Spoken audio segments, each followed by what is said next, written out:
That's a hell of a welcome for someone who's going to talk about the Bible.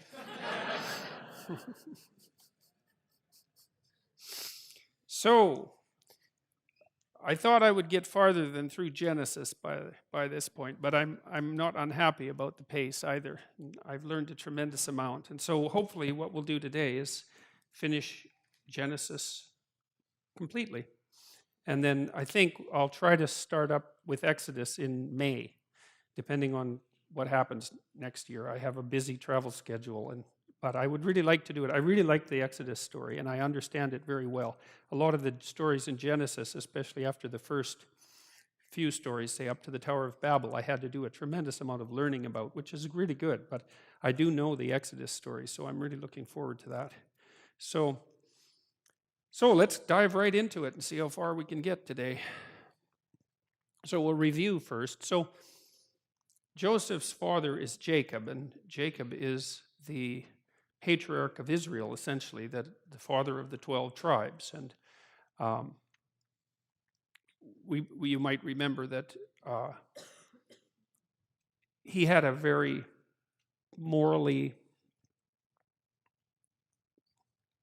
ambivalent pathway through life. And it's one of the things that I think so interesting about the stories in the Old Testament is that these so-called patriarchal figures are very realistic, and it's something that I was also been struck by that accounts in the New Testament that way. There's lots of things that Christ does that you'd think would have been edited out over time and sanitized, but they're not. And the Old Testament is definitely not a book that's been sanitized, and it's quite interesting that that's the case.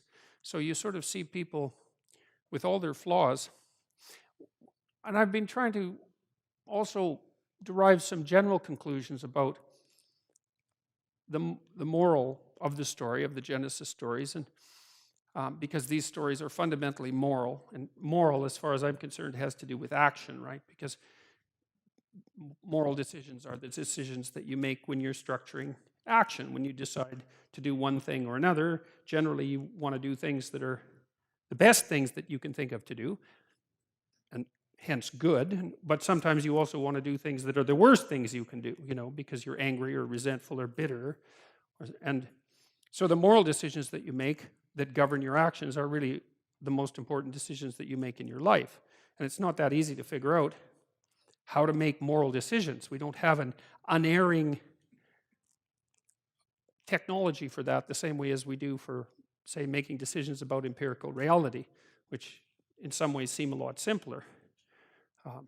Partly because we can work collectively at it, partly because we have a rigorous methodology for deciding what's true and what's not. So one of the things that's really struck me, like it's an overarching theme, I would say, that emerges out of Genesis, especially after the really ancient stories, especially after the stories of Cain and Abel and Noah and the Tower of Babel. When you get to the accounts of the more historically real people, one injunction seems to be, get the hell out there and do something. One of the major themes for all of the patriarchs that we've talked about, Abraham, say Jacob, and Joseph, is move out into the world regardless of the circumstances at hand. Now, that's in the Old Testament stories, that's basically portrayed as hearkening to the voice of God, something like that. Maybe you could think about that as destiny or a psychological calling. And the funny thing, too, is that it's not that these people have an easy time of it when they heed that call. So what's fascinating is that they often run into extreme difficulties right away. And I think that's very interesting, first of all, because life is obviously full of extreme difficulties. And second, it's another example of the failure to sugarcoat things, which is one of the things I think makes a mockery of anti-religious theories that are even quite sophisticated, say like Freud's, because Freud thought of religion as a wish fulfillment, essentially. And also Marx, who thought about religion as the opiate of the masses. If those were true, it seems to me that there'd be a lot more wish and a lot less reality, a lot less stark, harsh reality. I mean, the first thing that Abraham encounters is a famine, and then he has to hide his wife, and then he basically journeys into a tyranny. So that's about as bad as it gets in some ways, and those themes recur continually. And no one ever lives where they're supposed to live. They live in Canaan and not the promised land. And so it's a pretty rough series of stories. But the fundamental idea is something like there's no time for sitting around. There's time to go out into the world and engage. And then there's hints about the proper and improper ways of engaging, right? So clearly the improper way to engage is, I think, most clearly delineated in the Cain and Abel story. And with Cain exemplifying the inappropriate way to engage with the world, and that's to engage with the world in a bitter, jealous, and resentful manner. Now, one of the things that I really like about the Cain and Abel story, and that theme recurs continually with the duality of the brothers, right? There's constant conflict between a perspective that's essentially like Cain's and the opposite perspective, which I'll get to in a minute. But Cain sees that the world is a very tragic place, and that the rewards are distributed unfairly, and that there are people who do better and people who do worse. And as a consequence of that, he becomes bitter and resentful and curses God. And then he becomes homicidal, fratricidal, which is even worse. Then he destroys his own ideal. Then his descendants basically become genocidal, something like that. So that seems to be the wrong way to go about things, unless your goal is to make things worse. Like, it's not like Cain has a limited number of things, has nothing to object to. He's got plenty to object to. His situation actually is bad. He's overshadowed terribly by his brother, who everyone loves, who does extraordinarily well, and who's good at everything. And the story is a bit ambivalent about the reasons for Cain's failure, although a fair bit of it's laid at his own feet, but he's definitely failing. And so you can understand why he would have this terrible attitude, but the problem is all it does is make it worse. So it doesn't seem to be... One of the things I've also learned as a psychologist, sort of pondering these sorts of things, is that it's often a lot easier to identify what you shouldn't do than what you should do. Like, I think evil is easier to identify than good.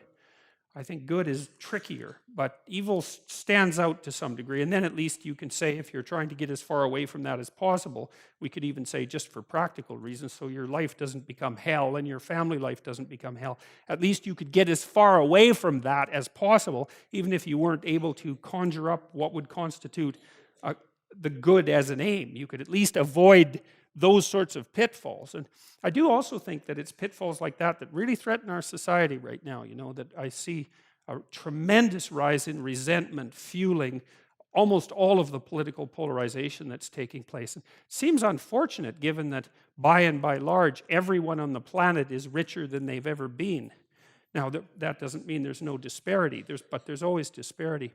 Anyways, Jacob and Rebekah deceive Esau, and Jacob ends up with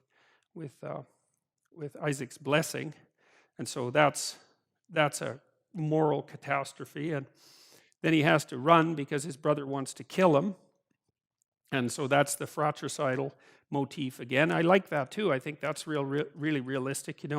One of the things that Freud noted constantly, and this is where Freud really is a genius, is that the most intense hatreds, and also sometimes the most intense love, is within families. And in the Freudian world of psychopathology, it's all inside the family. In fact, the pathology in the Freudian world is actually the fact that it's all inside the family, because people who get tangled up in the Freudian familial nightmare, which is roughly Oedipal in structure, can only conceptualize the world in terms of their familial relationships. They've been so damaged by the enmeshment and the trauma and the deceit and the betrayal and the blurred lines and all of that, that they just can't expand past the family and go out in the world. So the idea that brothers can be at each other's throats, I think that's a very powerful idea, and it's not something that people like to think about. So So Jacob has to leave, and it's not surprising because, I mean, what he did was pretty reprehensible. He betrayed his brother. But nonetheless, he's the person who dreams of the ladder that unites heaven and earth. And that's a very perverse thing, you know. But one of the things I think it does is give, in some sense, it gives hope to everyone, because it isn't, you know, if only the good guys win, we're really in trouble, right? Because it's not that easy to be a good guy. It's really not that easy, and most people are pretty keenly aware of all the ways that they fall short even of their own ideals. And so if there was no hope except for the good guys, almost all of us would be lost. And so that's one of the things I really liked and was more surprised about with the Old Testament stories, is that these people they have very complex lives, and they make very major moral errors by anyone's standard, and yet the overall message is still hopeful. And the message that runs contrary to the message of evil, say, the message of good, is something like, well, there's a lot of emphasis on faith, right? And that's a tough one, because cynics, people who are cynical about religious structures, like to think of faith as the willingness to demolish your intellect in the service of superstition. And you know, there's something to be said for that perspective, but not a lot, because the reality is much more sophisticated. Part of the faith that is being insisted upon in the Old Testament is something like, and I'm speaking psychologically here again, that it's useful to posit a high good and to aim at it. So, and I really think that's practically useful too. The research we've done with the Future Authoring Program, for example, indicates pretty clearly that if you get people to conceptualize an ideal, and a balanced ideal, you know, so what do you want for your family? What do you want for your career? What do you want for your education? What do you want for your character development? How are you going to use your time outside of work? How are you going to structure your use of drugs and alcohol in places where you might get impulsive? How can you avoid falling into a horrible pit? If you really think that through and you come up with an integrated ideal and you put it above you as something to reach for, then you're more committed to the world in a positive way, and you're less tormented by anxiety and uncertainty. And so, and that makes sense, right? Because here you are alive and everything, and so unless you were if you're not capable of manifesting some positive relationship with the fact of your being, then how could that be anything other than hellish? Because it would just be anxiety-provoking and terrible, because you're vulnerable and there'd be nothing useful or worthwhile to do. Well, that's just not, I just can't see that as a winning strategy for anyone. You can make a rational case for adopting that strategy, in that, you know, you can say, well, there's no evidence for a transcendent morality or for an ultimate meaning. There's no hard empirical evidence. But it seems to me that there's existential evidence as well that has to be taken into account. And of course, psychologists have talked about this a lot. Carl Rogers, for example, and Jung, for that matter, Freud, for that matter, most of the great psychologists have pointed out that, you know, you can derive reasonable information that's solid from your own experience, especially if you also talk to other people, and you can kind of see in your own life when you're on a productive path that sort of ennobles and enlightens you, or a destructive path.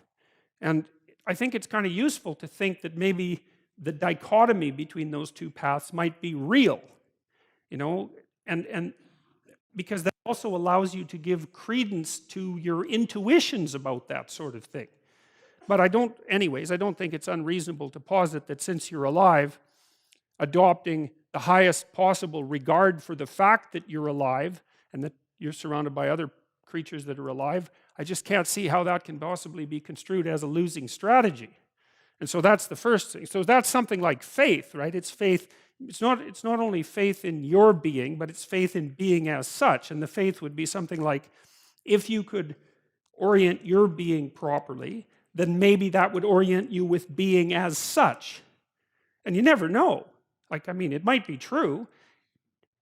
There's no reason to assume that it wouldn't be true. I mean, even if you just take a strict biological perspective on this and think about us as the product of 3.5 billion years of evolution, I mean, we have struggled over all those billions of years to be alive and to match ourselves with reality.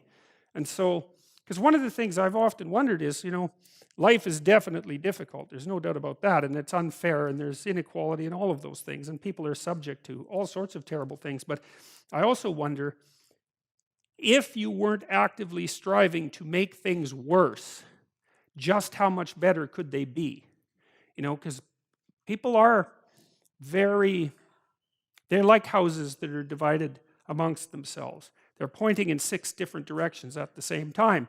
They're working at cross purposes to themselves because of bitterness and resentment and unprocessed memories and childhood hatreds and unexamined assumptions, all sorts of things. And you just got to wonder if you could push that aside and orient yourself properly. And then the other thing that, of course, is stressed very heavily in the Old Testament, and of course that goes through the entire biblical corpus, is that it's not only enough to establish a positive relationship with being, which I think is the essential, it's a good description of faith. You have to make that decision, right? Because being is very ambivalent. And you can make the case that maybe it's something that should have never happened. But that doesn't seem to be productive to me. And faith seems to be, I'm going to act as if being is ultimately justifiable, and that if I partake in it properly, I will improve it rather than making it worse. So I think that's the statement of faith. And then what seems to go along with that is something like truth in conception and action. Even people like Jacob, who are pretty damn morally ambivalent to begin with, get hammered a lot by what they go through. And what seems to happen is that they're hammered into some sort of ethical shape, right? So by the midpoint of their life's journey, there's people who are solidly planted, who you can trust and who don't betray being or themselves or their fellow man. And so it's an interesting, it seems reasonable to me to first assume that you have to establish a relationship with something that's transcendent. It might even be just the future version of you. And then second, that you have to align yourself with reality in a truthful manner, and that that's your best bet. And the biblical stories are actually quite realistic about that too, because they don't really say that if you do that, you're going to be instantly transported to the promised land. Like even Moses, as we'll find out in the Exodus stories, he never makes it to the promised land. And so it's not like you're offered instantaneous final redemption if you move out forthrightly into the world, establish a faithful relationship with being, and attempt to conduct yourself with integrity.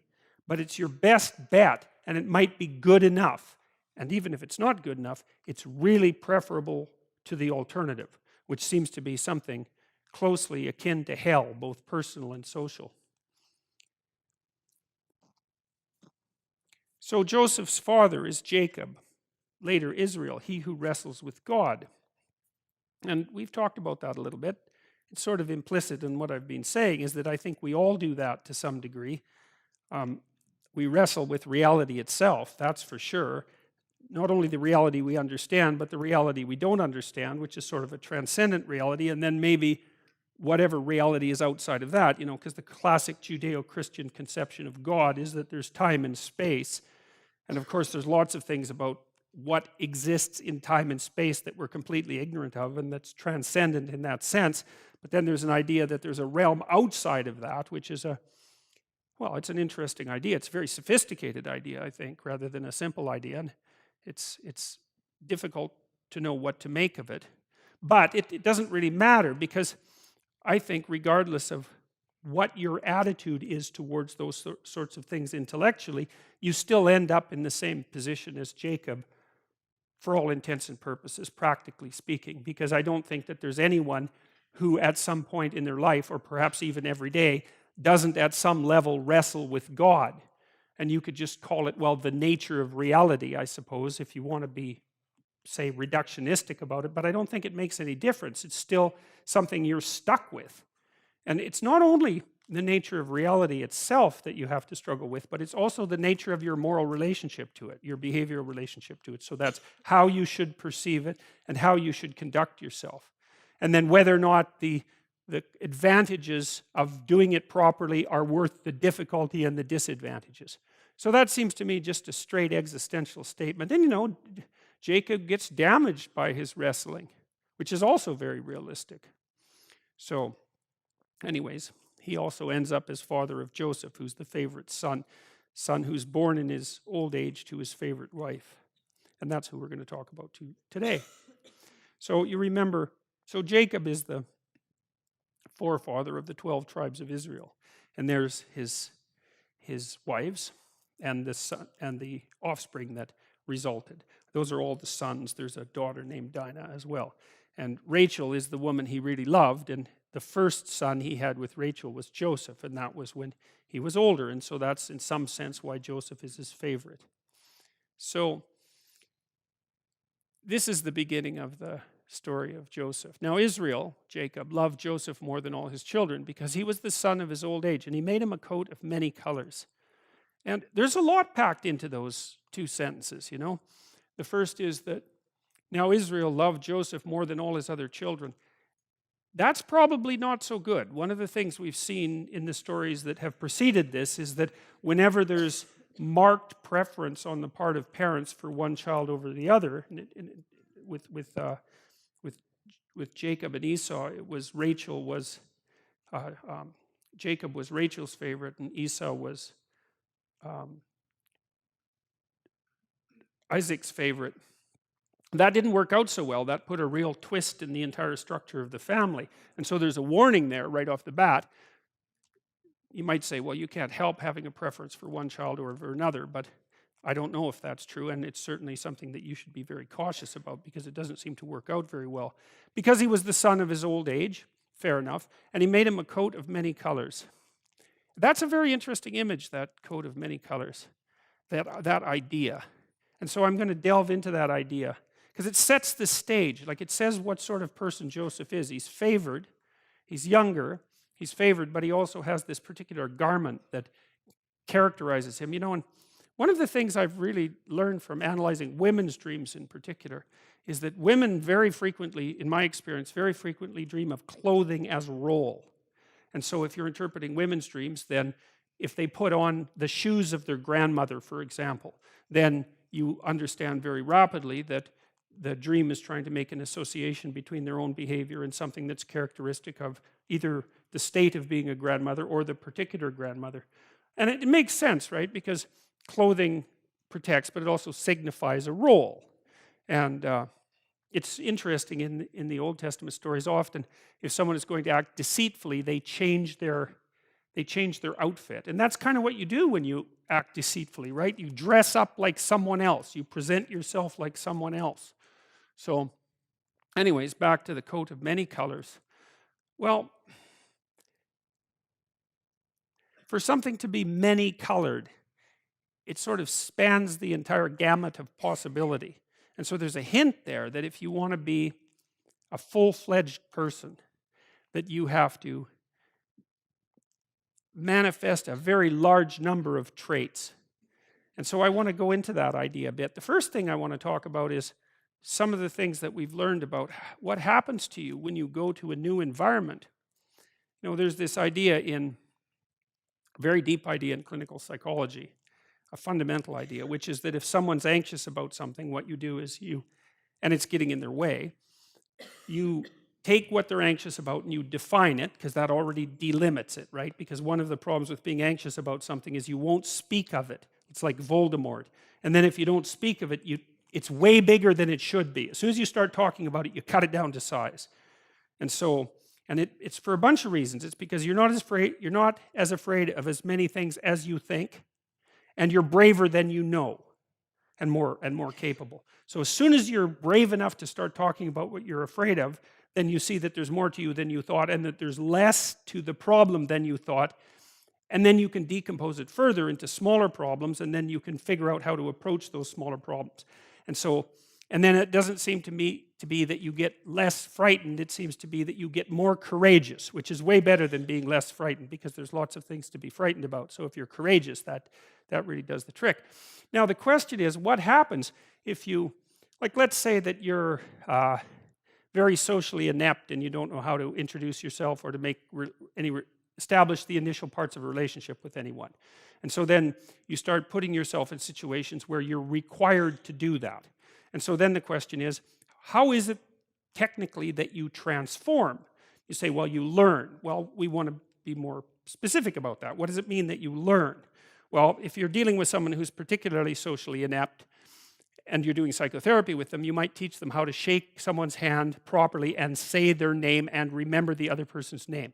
And so you just practice that with them so that they have the motoric routine down. So that form of knowledge is built right into your body. It's like, look at the person, put out your hand, shake it, not like a dead halibut, but with a reasonable grip. Say your name, don't mumble it, look at them so that they can hear you, and then when they say their name, try to remember it. And then so you can practice that with people, and so then they develop something that's motoric, right? It's embedded right in their body. And then you can say to them, well, the other thing you can do is when you start a conversation is don't sit there thinking about what you're going to say next, because then you won't be paying attention to the person and you'll make a fool out of yourself, because you'll manifest non sequiturs, right? Because you'll get out of it's like if you're dancing and all you're paying attention to is where your feet are, then you're going to step on the other person all the time. So you want to pay attention to the other person, and then whatever automatized social knowledge you have will come to the forefront. So it's a good thing to know if you're socially anxious, right? If you're socially anxious, one of the things you should do is pay way more attention to the person you're talking to rather than less, and you should pay as little attention as possible to yourself. So if you feel yourself falling in because you're anxious, then what you do is you push your attention out and pay attention to the person, because to the degree that you've been socialized, then all your automatic responses will kick in. So, but anyway, so you go out into the social world and you learn to shake someone's hand and you learn how to listen to them and ask them questions, because that's the next thing, because people love, you can't just ask them random questions, obviously, but if they start talking to you and you don't understand something about what they're saying, or maybe something they said is interesting and you ask them a question, they're pretty damn happy about that, because it means you're actually paying attention to them, and people actually love to be paid attention to because it hardly ever happens. So they really, really like it. And so, okay, so what's happening? Well, first of all, you're mastering the automated motor movements, right? Where to point your eyes, where to put your hands, how to move your lips, like really embodied knowledge. It's a special kind of memory, and you're practicing that. And so that's building new skills for you. And then by listening to the person and watching yourself interact, you're also generating new abstract information that enables you to conceptualize the world in a different way. So if you go out and talk to 10 different people or 50 different people, then you get to listen to what those 50 people said, you get to watch how they express themselves, and you gather a corpus of knowledge that changes the way you perceive, that broadens you as a social agent. Okay, so that's two forms of knowledge. But then there's a third one, which is really interesting, which is that, you have a lot of biological potential. And it's hard to know what potential is, but part of it is that you're capable of generating proteins that you haven't been generating. So you should get right on that, by the way. So, but the way that works in part is that if you put yourself in a radically new situation, then your brain, that there are genetic switches that turn on because of the demands of the new situation that code for new proteins. So it's as if you have latent software, that would be one way of thinking about it, that will only be turned on if you go into the situation where that's necessary. And so then you might think, well, if that's the case, how much of you could be turned on if you went a whole bunch of different places? And that's that's a profound question, because one of the deep answers to how you should get your life together is you should go a very large number of places and turn yourself on. And I want to walk through that a little bit, because there's a very rich symbolic world that expresses that. So now, the idea about having a coat of many colors would be that the person who is the appropriate leader, because remember, or the proper person, which would be the same thing, one of the things that these old stories are trying to express and to figure out is, how is it that you should act, which is the same as what constitutes the ideal. Those are the same question. And the hint here with Joseph is, well, you should wear a coat of many colors, which means that you should be able to go have a drink in the pub with the guys who are, drywalling your house, and you should be able to have a sophisticated conversation with someone who's more educated in an abstract way, and that maybe you should be equally comfortable in both situations, right? Because you might think, well, there's more. One of the indications that there's more to you is that you can be put more places and function properly. And that would be a good thing to aim at, because here's the other issue, is that you know perfectly well that the fundamental tragedies of life and your exposure to malevolence in the course of that life, so those being the worst things, there's not a lot you can do to alter that fundamentally, because they're conditions of existence. You're going to be subject to your vulnerability, and you're going to be subject to malevolence. That's that. And you can't hide from it, because it actually makes it worse. So you're stuck with it. So then the question is, well, what are your options? And one option is to curse the structure of being for being malevolent and tragic, and fair enough. And the other is to make yourself so damn differentiated and dynamic and able that you're more than a match for that. Now, that's not an easy thing, but it doesn't matter, because, like, what's the alternative? There's no good alternative, and that's also worth knowing. So, you see these ideas expressed in the strangest places, and so we've talked a little bit, I think, in this series about Pinocchio, but if we haven't, it doesn't matter. You see, there's Jiminy Cricket at the opening of the Pinocchio movie, pointing to a star, which is roughly the nativity star for all intents and purposes, and it's a symbolic indicator of something diamond-like and pure, right? Glimmering in the darkness, that's transcendent and above the horizon, upon which to fix your eyes. And so and the thing is, you need that technically, and the reason you need that is because we know enough about psychology now to know that almost all of the positive emotion that you're going to experience in your life, and positive emotion is analgesic, by the way, right? It actually quells pain. So it's not just positive, it also gets rid of negative, which is a big plus. Almost all the positive emotion that you're going to feel in relationship to a goal, because you feel positive emotion as you approach a goal.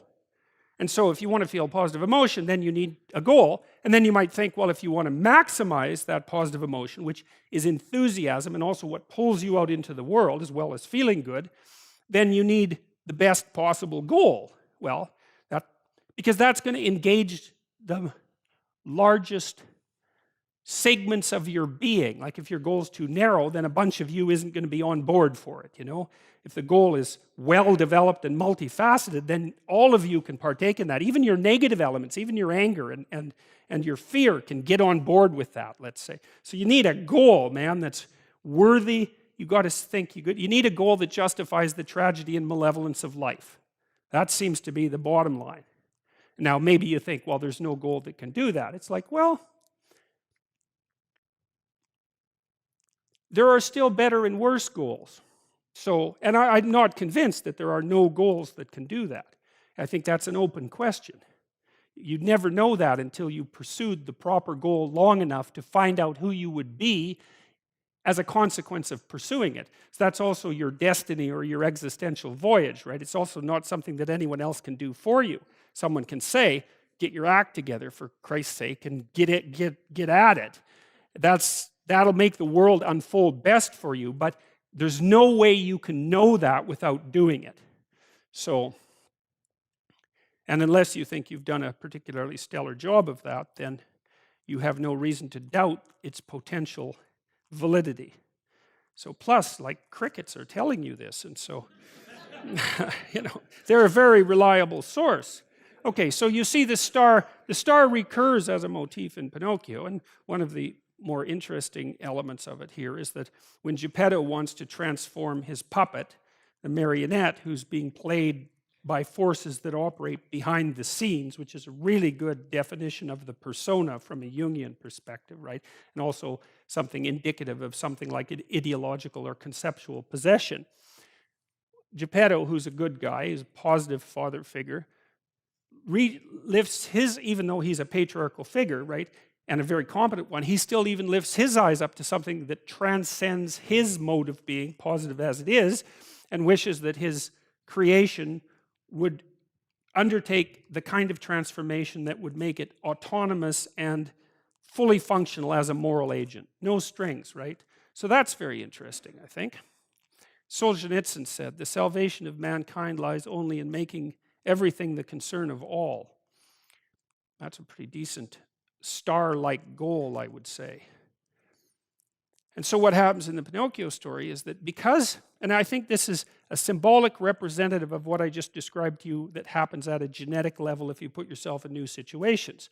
So Geppetto is roughly culture in the Pinocchio story, right? He's a craftsman.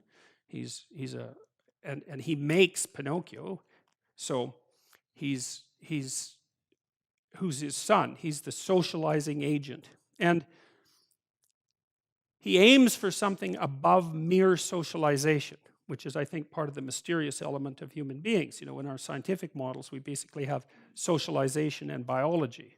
But there's always a third element in mythological stories, which is whatever you might construe as the spontaneous action of consciousness that's associated with free will. And, you know, that's just basically being conceptualized in religious terms as something akin to the soul. Now, we don't have a category for that scientifically, because what we try to do scientifically is to reduce everything either to socialization or to biology. But it isn't clear to me that it's perfectly reasonable from the perspective of practicality at a scientific level. You don't want to multiply explanatory principles beyond necessity. But there's many things that doesn't come to terms with, such as the fact that we all treat each other as autonomous beings with free will, and that seems to work, and that if we stop doing that, then things go to hell very, very rapidly. So, and the mere fact that we have been able to conceptualize what that conscious free will might be, metaphysically or physically, doesn't mean it doesn't exist. It just means that we don't understand it. I mean, it was only in the last 15 years that we discovered that 95% of the universe was made out of some kind of matter that we can't even, whose properties we can't even imagine, except that it seems to have mass. So, anyways, what happens is when Geppetto lifts his eyes up to the star, so it's society aligning itself with the proper goal with regards to individual development, right? So instead of society being at odds with the individual, they line up. And then what happens is nature comes on board, and that's the blue fairy in the Pinocchio story, and that seems to me to be a symbolic representation of what happens biologically when you set the goal properly, get your culture behind you, and move into the world. Is that there's a biological transformation that occurs as a consequence of that, which means that a bunch of you that hasn't been turned on turns on. And I guess one question would be is, what would you be like if you turned on everything inside of you that could be turned on? Well, that's a good goal. That's a good thing to find out. So now, I'm going to introduce a couple of other ideas. So there's this idea in Jungian psychology called the circumambulation. And Jung had this idea that you had a potential future self, which would be in potential everything that you could be. And that it manifests itself moment to moment in your present life by making you interested in things. And the things that you're interested in are the things that would guide you along the path that would lead you to maximal development. Now, it sounds like a metaphysical idea or a mystical idea even, but it's not. It's not. It's a really profoundly biological idea. The idea is something like, well, you're set up so that you're automatically interested in those things that would fully expand you as a well-adapted creature. Well, like, there's nothing radical about that idea. What else could possibly be the case? Unless there's something fundamentally flawed about you, that is what the situation would be. It's kind of interesting to think about how that would be manifest moment to moment, but the idea is something like, well, your interest is captured by those things that lead you down the path of development. Well, that better be the case. Okay, so that's fine. And so there's some utility in pursuing those things that you're interested in. That's the call to adventure, let's say. So, and the call to adventure takes you all sorts of places. Now, the problem with the call to adventure is, like, what the hell do you know? You might be interested in things that are kind of warped and bent. And often it's the case that when new parts of people manifest themselves, and grip their interest, say, they do it very badly and shoddily. And so you stumble around like an idiot when you try to do something new. That's why the fool is the precursor to the savior from the symbolic perspectives, because you have to be a fool before you can be a master. And if you're not willing to be a fool, then you can't be a master. So you're gonna, it's an error, error-ridden process. And that's also laid out in the Old Testament stories, because the first thing that happens to all these patriarchal figures when God kicks them out of their father's house when they're like 84 is that they run into all sorts of trouble, and some of it's social and some of it's natural and some of it's a consequence of their own moral inadequacy. So they're fools. But the thing that's so interesting is that despite the fact that they're fools, they're still supposed to go on the adventure, and that they're capable of learning enough as a consequence of moving forward on the adventure so that they straighten themselves out across time. And so it's something like this. So this circumambulation that Jung talked about was this continual, we'll return to this continual circling in some sense of who you could be. You might notice, for example, that there are themes in your life. You know, when you go back across your experiences, you see you kind of have your typical experience that sort of repeats itself. And there might be variation on it, like a musical theme, but it's like you're circling yourself and getting closer to yourself as you move across time. That's the circumambulation. Now, you remember that for a sec, because we'll go back to it. Okay, so imagine that something glimmers before you. It's an interest that's dawning, and you decide, well, first of all, you're paralyzed. You think, well, how do I know if I should pursue that? It's probably a stupid idea. And the proper response to that is, you're right, it probably is a stupid idea, because almost all ideas are stupid. And so the probability that as you move forward on your adventure that you're going to get it right the first time is zero. It's just not going to happen. And so then you might think, well, maybe I'll just wait around until I get the right idea, and which people do, right? So they're like 40-year-old, 13-year-olds, which is not a good idea. And so they wait around until it's waiting for Godot, until they finally got it right. But the problem is you're too stupid to know when you've got it right. So waiting around isn't going to help. Because even if the perfect opportunity manifested itself to you in your incomplete form, the probability that you would recognize it as the perfect opportunity is zero. You might even think it's the worst possible idea that you've ever heard of anywhere. Highly likely. Highly likely. So you have, Nietzsche called that a will to stupidity, which I really liked. So, because he thought of stupidity as being, you have to take it into account fundamentally and work with it. And so you can take these tentative steps on your pathway to destiny, and you can assume that you're going to do it badly. And that's really useful, because you don't have to beat yourself up. It's pretty easy to do it badly. But the thing is, it's way better to do it badly than not to do it at all. And that's the continual message that echoes through these historical stories in Genesis. It's like, these are flawed people. They should have got the hell out of their house way before they did. And they go out and they stumble around in tyranny and famine and self-betrayal and violence. But it's a hell of a lot better than just rotting away at home. And that's great. So that's good. And so why is that? Well, okay, so you start your path and you think that you're heading, towards your star.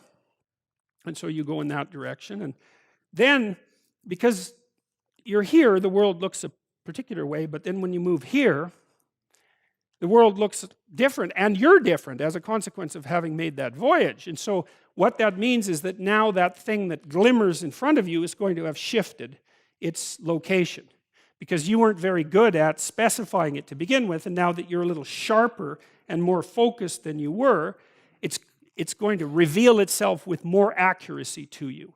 And so then you have to take it's almost like a 180-degree reversal. But it isn't, because, you've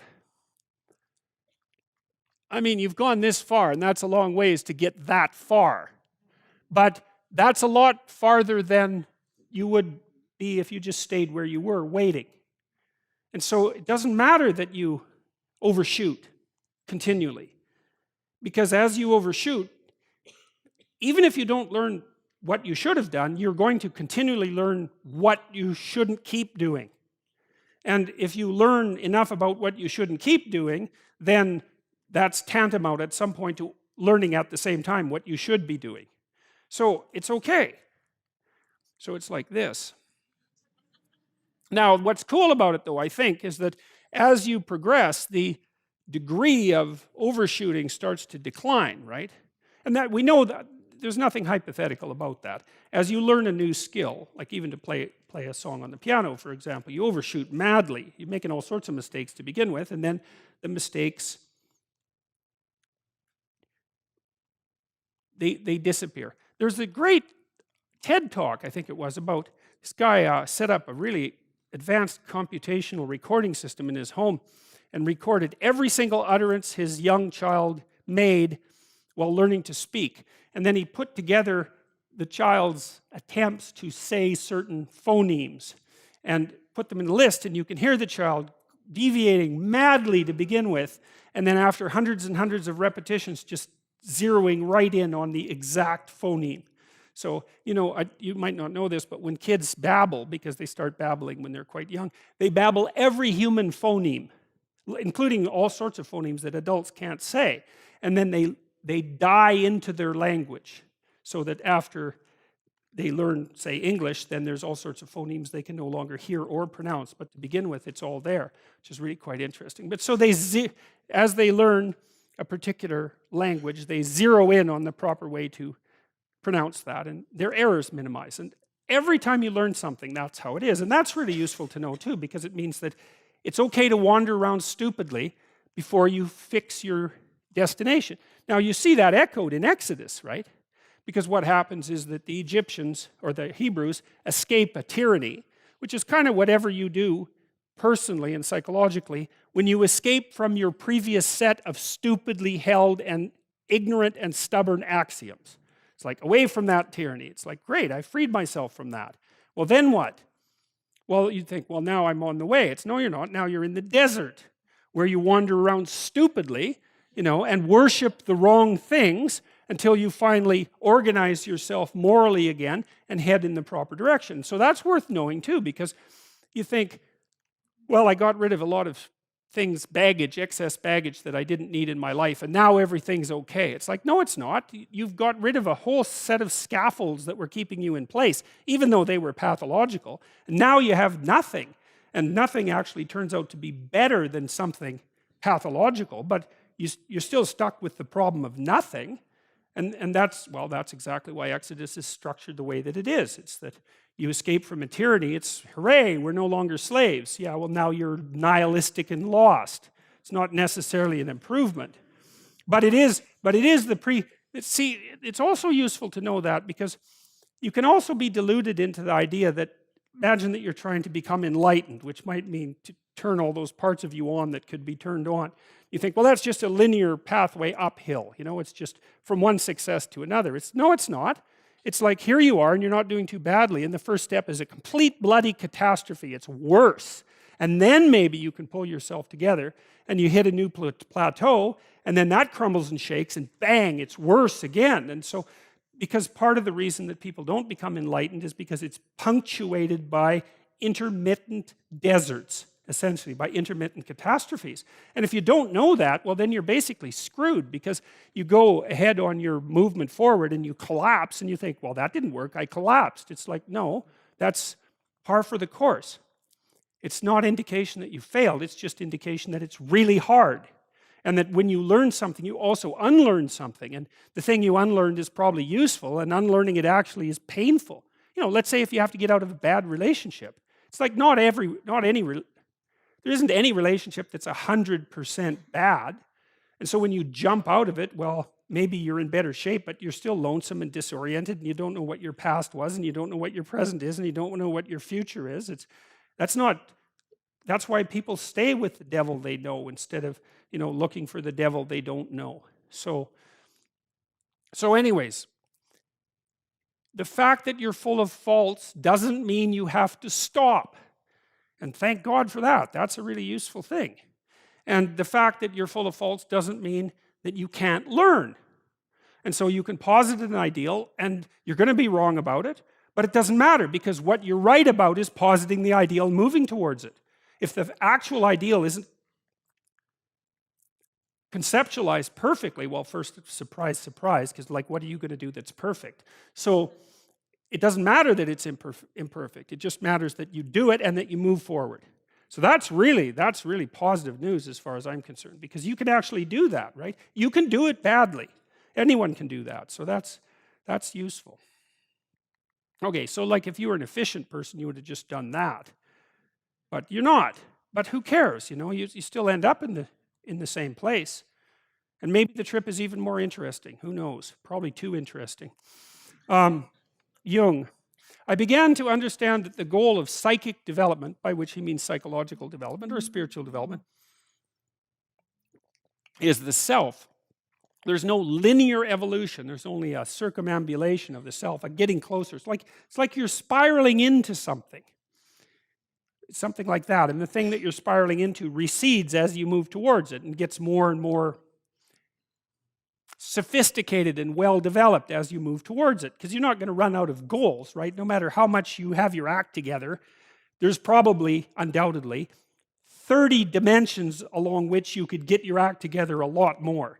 So, and some of those aren't even conceivable to you when you're in your initial uncarved state, let's say. Uniform development exists at most at the beginning. Later, everything points towards the center. This insight gave me stability, and gradually my inner peace returned. So this is fun. On the left there, that's the Chartres Cathedral. That's the one that has the maze in it that I told you about. They actually light that up with lasers now. And so that's it lit up with lasers. And so they're turning it into a cathedral of light, which I think is really fascinating. And it's a continuation of the same idea, right? Because the stained glass windows were obviously, I wouldn't call them primitive attempts to do that. I mean, stained glass windows are pretty impressive, you know, but it's an elaboration of the same thing. So now you can go to that cathedral. They light up the whole town like that, which is really something. And so there's how the cathedral is built. It's a cross. And you remember, the cross is an X that marks the center of the world, and the cross is the place where each individual is. And I think that's the fundamental message of Christianity, is the cross marks the place where every single individual is. And it's a tragic place that consists of suffering and exposure to malevolence, and that the only way to come to terms with it is to accept it. And that seems to me, I don't see anything metaphysical about that statement whatsoever. It's like, well, X marks the spot, fair enough. You're in a spot, you're right in the center of your world, it's right in the center of the world as far as you're concerned, and the same with the rest of us. It's characterized by suffering and exposure to malevolence, there's no doubt about that. What are you going to do about that? Bitter, resentful, hateful, all that does is make it worse. So you have to accept it. Now that's not an easy thing, because that's actually, I would say, a heroic task to voluntarily accept the conditions of your own existence. And that happens at the cross. So that's fine. And that's associated with light. Well, that's good that that's associated with light. You wouldn't want that to be associated with darkness. That would be a bad thing. So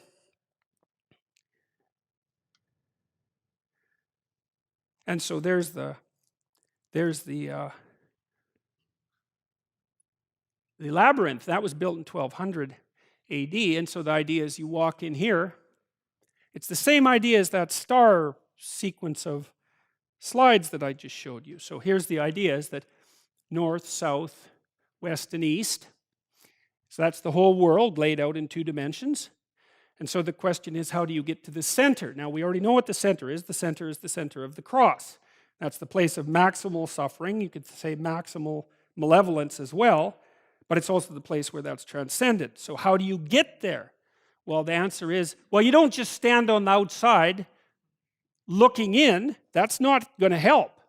So, and you can't just run right to the center, even if you're in California. And so you have to walk in here, and then you see, you go like this, and you go to every single place on that little cosmos.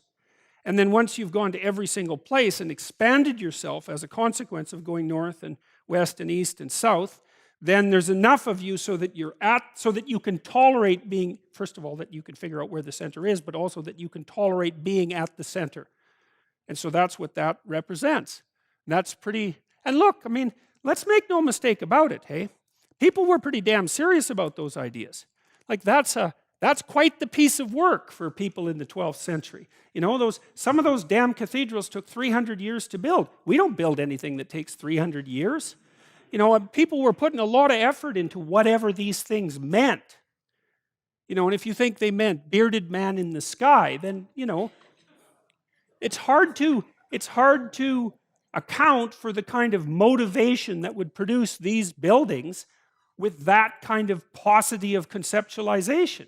You know, the towns, and it was certainly the case in Chartres, is that they groaned under the tax burden that was required to produce these. Now, you might think, well, that's partly tyrannical, and no doubt that's the case, but that's not the whole story. The whole story is that the people who produced those buildings, they thought about every bit of it. Nothing's accidental. And they're trying to portray something, just like that window is trying to portray something. That's the same thing as this.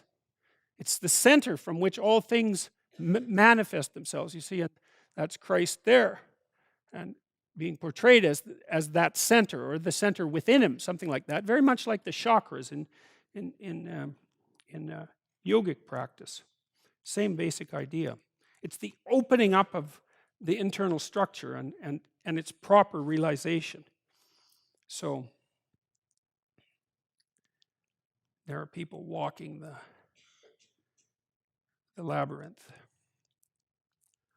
So that's the coat of many colors, right? That's this differentiated mode of being that enables you to be competent and at home in the widest possible number of places. And that's a real differentiation of your personality. It's a breaking through the boundaries of your personality, including the ones that you impose on yourself, to become someone who's useful wherever they're put. And that's really relevant to this story of Joseph too, because one of the things that happens to Joseph is that, well, a lot of bad things happen to him. Because he's the favorite of his father, his brothers hate him. And so first they're going to throw him in a pit. I think they do throw him in a pit. Then they sell him to be a slave. Then he ends up in, well, we'll go through the story. He ends up some places where you probably wouldn't want to go, prison being one of them. But it doesn't matter, because even when they put him in prison, he's actually not in prison. He just figures out how to make the prison work way better. And then he's in control of the prison. And it's an interesting, I had this friend, you know, and he was very smart, but very cynical. And he wasn't employed very well. And he got a little older than he should have, given his level of intelligence and employability. And so he had to take jobs that weren't very intellectually challenging. You know, and one of the things I tried to convince him of was that even if he wanted to work behind the parts department in an automotive store because he liked cars. But it was beneath him, you know, because it was sort of as far as he was concerned, he was too smart for a job like that, which actually turned out not to be true. He wasn't smart enough for a job like that, or he wasn't wise enough. But, you know, one of the things I tried to tell him was that you're looking at the situation wrong, because even in a simple job, so-called simple job, like let's say dishwashing in a restaurant, which I did an awful lot of, it's not that simple. You're dealing with a lot of other people, very fast staff changeover. You're feeding people, you're helping them have a celebration, you're helping them take a break. Like, you can do it really well. And then the kitchen can operate properly, and then people can come out to the restaurant, and it's not a bloody catastrophe. And like, even when you're doing something that's a menial job, so to speak, like dishwashing, there are ways of doing it really badly, resentfully and horribly, and doing it really well. And as soon as you do it really well, it's not a menial job anymore. It immediately transforms. Now, I mean, you can be around people who won't let that happen, and you should go get another job if that's the case. But if you do it properly, then it's not menial at all. And that's also a good way out of resentment. You think, well, I've just got this, you know, 2-bit job. It's like, yeah, what if you did it as well as you possibly could? You know, what would happen? Well, the first thing that would happen is you'd get a lot smarter. That's for sure. And that's hardly a negative thing. Okay, so that's the coat of many colors. So it's an intimation of what Joseph is like. And what we're seeing with all of these patriarchal figures is the continual realization of the ideal person, right? You could think about it as successive approximations of the ideal person. And the story is exploring all sorts of different possibilities, including ones that are very violent and catastrophic and malevolent. It's trying to cover the entire territory and to focus in on what's the proper way through the maze of life, the labyrinth. And the hint here is that, well, you should be multidimensional. These are the generations of Jacob. Joseph, being 17 years old, was feeding the flock with his brethren, and the lad was with the sons of Bilhah and with the sons of Zilpah, his father's wives. And Joseph brought unto his father their evil report. Well, we already know that Joseph is Jacob's favorite, and so that doesn't make him very popular among his brothers. He's younger, and now we also find out that he's been set up more or less as, you might say, a snitch, because that's what this phrase means, is that he goes out and watches his older brothers, and if they do something they shouldn't do, then he comes trotting back to Jacob and reports. Well, that's not going to make you popular. So, and you would say, well, is that Joseph's problem or Jacob's problem? And I would say, and this is something I learned from reading Jung too, is that that's a conspiratorial problem, right? It's the parents at fault, but so is the child who agrees to do that. They've got a little cabal going. And you might say, well, it's only the parents' fault, but the son will be taking advantage of every advantage that offers him. Because he could say, no, too, I won't do that. So anyway, Joseph is the favorite. He's a bit of a teacher's pet. That's what it looks like. Now Israel loved Joseph more than all his colors because he was the son of his old age, and he made him a coat of many colors. And when his brethren saw that their father loved him more than all his brethren, they hated him and could not speak peaceably unto him. So let's say you have a child or a number of children, and one of them is your favorite. How should you treat that child?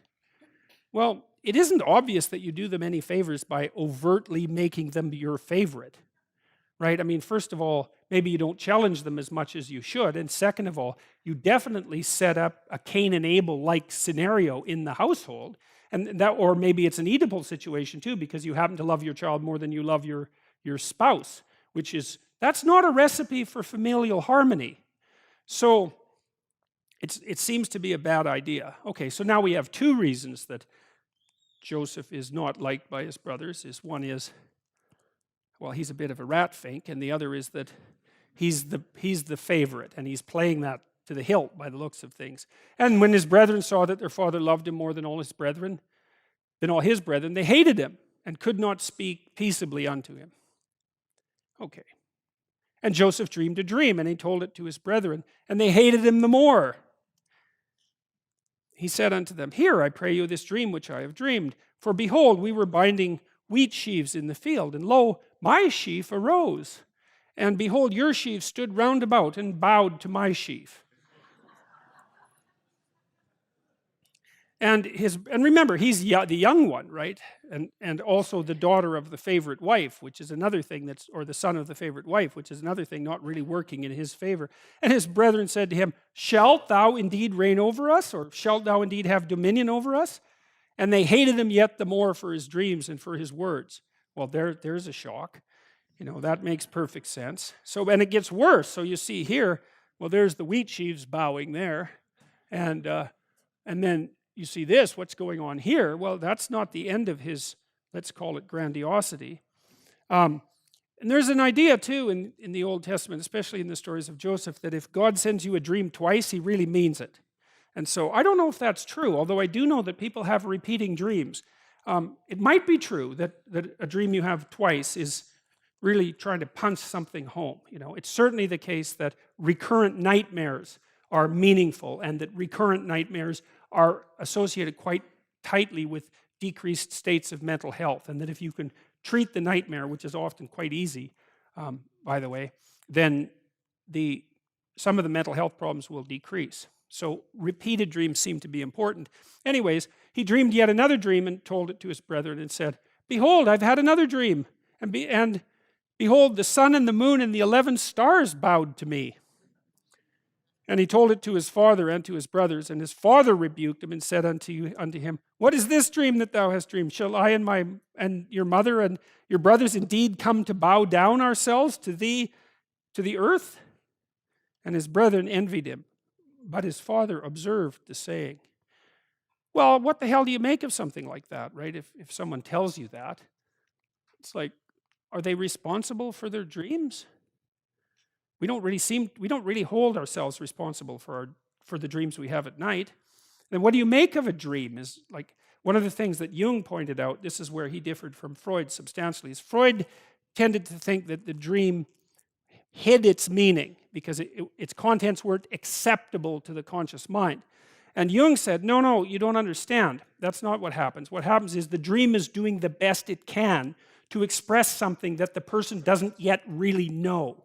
And Jung thought about the dream as a manifestation of nature. It wasn't associated with the ego at all. It was just like you have a dream and there are things happening in it the same way that when you walk into a dinner party, there are things happening there. It's not, the dream isn't something that's subject to your capacity for manipulation. It's something that happens to you, not something that you do. And so if someone has a dream like that, well, you've got three options. You can just discount dreams altogether, which is what people in the modern world tend to do, which is a very bad idea because they're thoughts and you shouldn't discount them, and they're hardly random, as some neuroscientists claim. That's absolutely cockeyed theory, that random. Be like television snow on a TV set if it was random. So one is, well, you just discount dreams. The other is that you consider the person a liar and a braggart and a narcissist.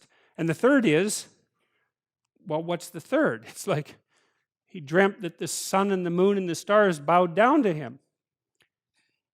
You might think about that 2 or 3 times. But it's not necessarily something that's going to make you happy.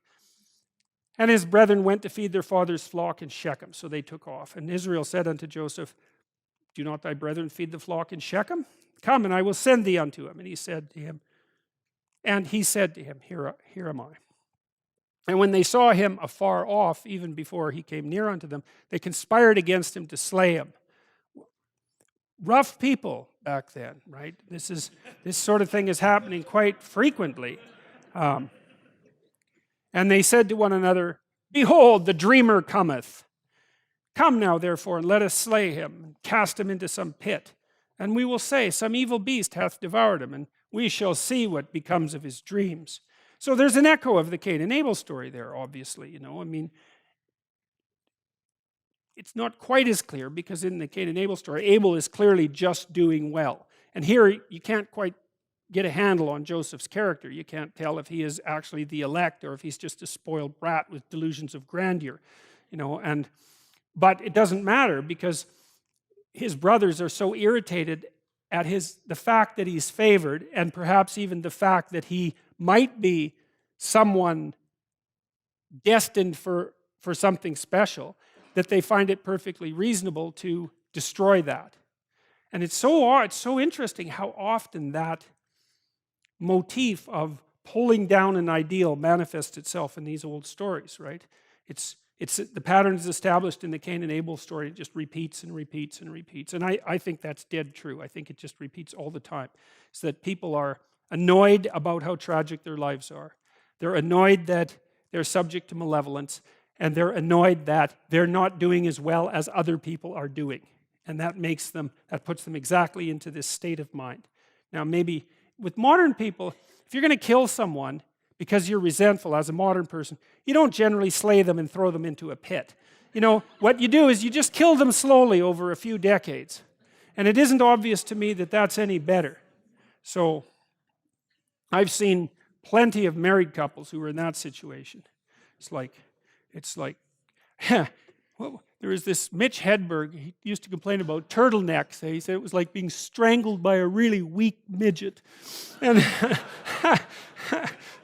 it's probably a really politically incorrect joke, but it's a funny joke. So, and then you see relationships that are like that. It's like each person has their hands around the neck of the other person, but they don't have enough courage to squeeze. They just put enough pressure on to cut the circulation off a tiny bit, so the person just gets like They die over a 30-year period, something like that. So, yeah, and you all laugh because you know it's true. That's why. And we will say, some evil beast hath devoured him, which would be true, actually. It would be the evil beast that's inside the brothers. And we shall see what will become of his dreams. Ha ha. That's interesting, too, because so they want to spite themselves, because maybe Joseph is something special, and then they want to spite their father, which is probably not the wisest idea, because they owe him some gratitude. I mean, maybe he's acting like a pain in the neck. There's some evidence for that, but this is a little bit harsh. But they also want to spite God, just like Cain did, because that's what it means. We shall see what will become of his dreams, right? Because then, as soon as you're, in some sense, trying to fight against the intuition of someone, the natural intuition of someone, you've set yourself up against the structure of being itself. And so, pretty bad. And Reuben heard it, and he delivered them out of their hands and said, "No, let us not kill him." And Reuben said unto them, "Shed no blood, but cast him into this pit that's in the wilderness." It's like Reuben's the good guy in this story. And there's no water in the pit, by the way. And lay no hand upon him, that he might rid him out of their hands to deliver him to his father again. So Reuben was actually trying to save him, so that he might rid him out of their hands to deliver him to his father again. And it came to pass, when Joseph came unto his brethren, that they stripped him of his coat of many colors that was on him. And they took him and cast him into a pit, and the pit was empty, and there was no water in it. And then they sat down to eat bread, and lifted up their eyes and looked, and behold, a company of Ishmaelites came from Gilead with their camels, bearing spices and balm and myrrh, going to carry it down to Egypt. And Judah said unto his brethren, "How does it profit us if we kill our brother and conceal his blood?" So he's the practical guy here. So why would we kill him when we can sell him? It's like, come, let us sell him to the Ishmaelites, and let not our hand be upon him, for he is our brother in our flesh. And his brethren were content. Then there passed by Midianites merchantmen, and they drew and lifted up Joseph out of the pit, and sold Joseph to the Ishmaelites for 20 pieces of silver. It's an amount that echoes through into the future. And they brought Joseph into Egypt. I'm never really sure how these slavery stories work. It's like, so it's 2,500, 3,000 years ago, and I decide I'm going to sell you to the Ishmaelites, and that just works out. I get the money, you get to be a slave, and they take you away. I don't really understand how that works. I can't figure out how people weren't just selling each other all the time. But maybe if you're family, you can do it. So there they sold him. And Reuben returned to the pit, and behold, Joseph was not there, and Reuben rent his clothes. So Reuben's very upset about this. And he returned unto his brothers and said, "The child is not, and where shall I go?" And they conspired. They took Joseph's coat and killed a kid of the goats and dipped the coat in the blood. That's interesting too, because blood is actually another color, right? So he's got this coat of many colors, and blood is definitely a color. And so this is the addition, in some sense, of the color of blood to Joseph's coat. And I would say it's probably a necessary color, because I don't think that you're serious enough till your coat has been dipped in blood. That can happen in many ways. And they sent the coat of many colors, and they brought it to their father and said, so they lied to him. It's very, very nasty business, this. They sell his son to slavery. They claim that he's dead. They lie to him. They put him into an extreme state of grief. There's a lot of hatred underneath that, right? A tremendous amount of hatred for Joseph and also for Jacob. "This we have found. Know now whether it be thy son's coat or not." And he knew it. He said, "It's my son's coat. An evil beast has devoured him. Joseph is without doubt rent in pieces." And Jacob tore his clothes and put sackcloth on his loins and mourned for many days. And all his sons and daughters rose up to comfort him. But he refused to be comforted. And he said, "I'll go down into my grave mourning my son." Thus his father wept for him. So that's Jacob collapsing at the news.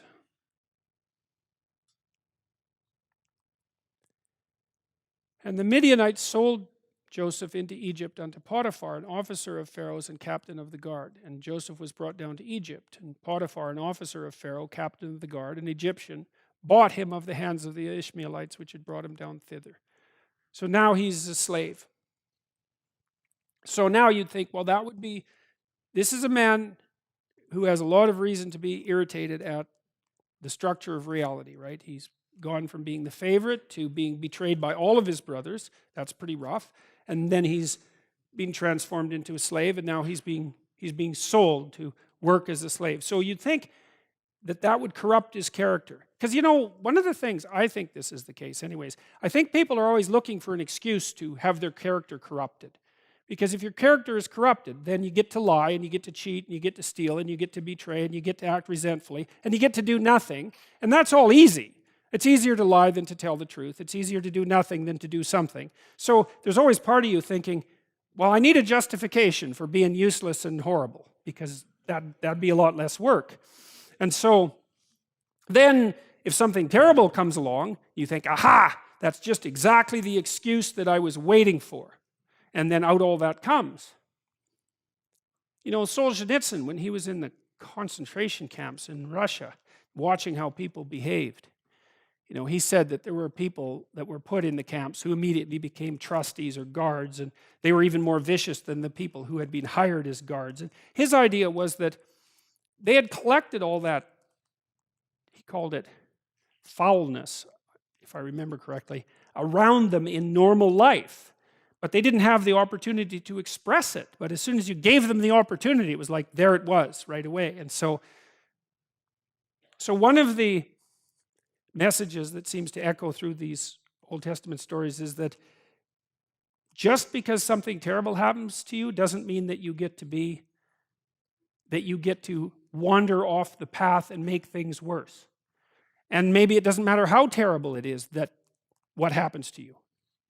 And that's a tough call, because you see people now and then in life who, they've really got it rough, man. Like 50 bad things are happening to them at the same time. And you think, oh, it's no wonder. If you were bitter and resentful and hostile, it'd be like, yeah, no wonder. But then you meet people, and Solzhenitsyn again talked about this in the Gulag Archipelago. He said he met lots of people not lots. He met enough people to impress him in the concentration camp system who didn't allow their misfortunes to corrupt them.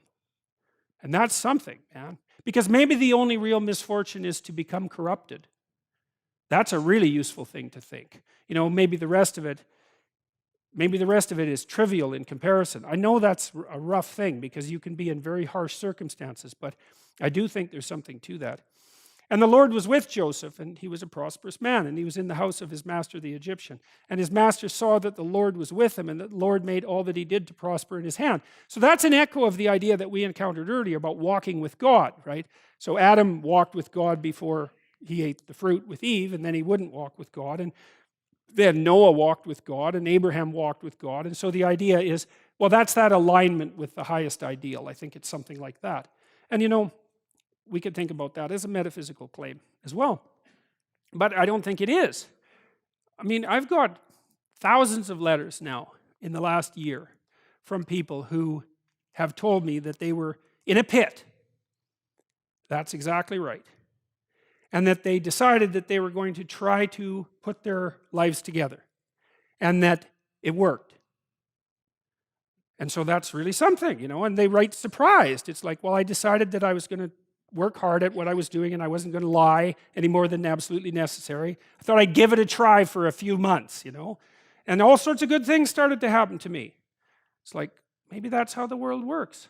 Now, obviously, it doesn't work like that all the time, right? Because you can get sliced off at the knees. I mean, there's an arbitrary element to existence that you can't wish away. But that doesn't mean that it doesn't mean that there aren't bad strategies and good strategies. And so I do think that one of the most fundamental existential questions is, like, if things aren't going well for you in your life, is, are you absolutely certain that you're doing absolutely everything you can to put things in order? Because if you're not, then you shouldn't complain, because you don't know to what degree you're actually contributing or even causing the circumstance. Now, that's a very annoying thing to think, and I'm not trying to blame the victim. I know that people end up with lung cancer because they were exposed to asbestos, I'm not trying to Although I also know too that if you have lung cancer because you've been exposed to asbestos, that can be a tragedy or it can be hell, and to some degree that depends on how you conduct yourself. So, I mean, I know that's pretty gloomy possibilities, right? But so anyway, so Joseph is a slave, but it turns out that he hasn't sacrificed the integrity of his character, and so it turns out that he's not a slave. It's just that everyone around him thinks he's a slave, but he's not. So that's pretty interesting. He was a goodly person and well favored. Well, so he's a good guy, and he's an impressive specimen as well. This is pretty interesting given the current political climate, I would say. And it came to pass after these things that his master's wife cast her eyes upon Joseph, and she said, "Lie with me." That means that actually has two meanings, right? But he refused, and said unto his master's wife, "Behold, my master does not know what's with me in the house, and he's committed all that he has to my hand. There is no one greater in this house than I. Neither hath he kept back anything from me but you, because you are his wife. How then can I do this great wickedness and sin against God?" And it came to pass, as she spake to Joseph day by day, that he hearkened not unto her to lie by her or be with her. He's being sexually harassed, Joseph. And it came to pass, well, it's right. I mean, look at the painting.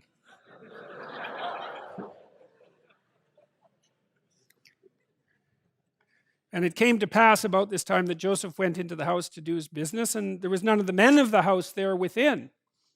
And she caught him by his garment, saying, "Lie with me." And he left his garment in her hand and fled and got him out. So that's kind of embarrassing for poor Joseph, I would say, and a bit on the suspicious side. And it came to pass, when she saw that he had left his garment in her hand and was fled forth, that she called unto the men of her house and spake unto them, See, he hath brought in a Hebrew to mock us. He came in unto me to lie with me, and I cried with a loud voice. So, what is it? Hell hath no fury like a woman scorned. That's the proper commentary on that. And it came to pass, when he heard that I lifted up my voice and cried, that he left his garment with me and fled and got himself out. And it came to pass, when his master heard the words of his wife, so that's the Pharaoh, which she spake unto him, saying, After this manner did thy servant to me. His wrath was kindled, and Joseph's master took him and put him in prison, a place where the king's prisoners were bound. And he was there in the prison. Well, that sort of sucks. It's like, first his brothers betray him and throw him in a pit, and then he gets made a slave, which is probably better than being in the pit, and then he becomes sort of like king slave, so that's working out pretty well. And now someone lies about him, he gets betrayed again, and now it's into the prison with him. And so it's this again, right? It's the same thing. It's Sisyphus up with the rock and then down, and it's order, chaos, and then you have to think, well, are you the order, or are you the chaos, or are you the thing that's moving between them? Because that's the right thing to be. Because otherwise you're just order, and that's a really bad idea, or you're just chaos, and that's a really bad idea. But you can be the thing that's dynamically mediating between them, and that's what he's doing. But the Lord was with Joseph and showed him mercy and gave him favor in the sight of the keeper of the prison. That's no easy thing to do, I would think. It's like you're thrown in prison, and now the jailer likes you. Now, how exactly are you going to manage that? It's a good thing to think about, because you might think, well, if you were really in dire straits, how is it that you should conduct yourself so that you have the highest probability of having things work out? And it's not saying, well, Joseph took over the thumbscrew, and started using that on the other prisoners. That's not the indication here at all. It's that he's doing something, he's acting like a person who isn't a prisoner, even though he's in the prison, just like he was acting like someone who wasn't a slave when he was a slave. And so,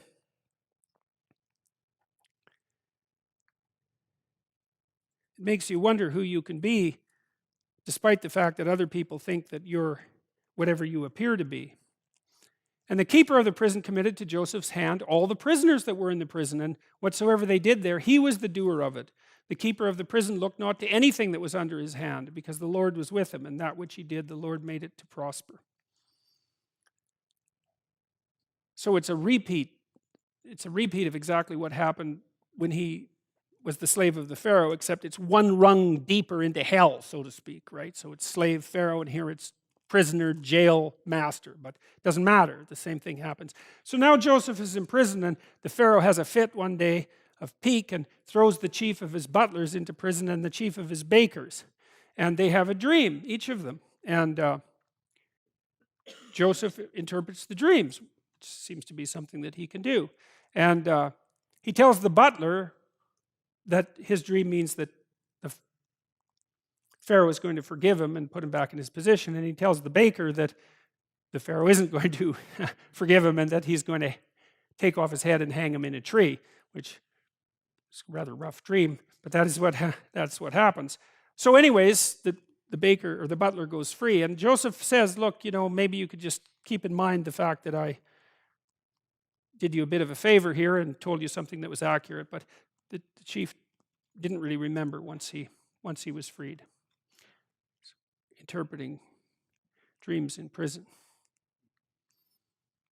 And so now the Pharaoh has a dream, and he actually has two dreams, so it's another one of those doubled motifs. So the idea is these are really important dreams because they came in a pair. And behold, there came out of the river 7 well-favored kine and fat-fleshed, so cattle.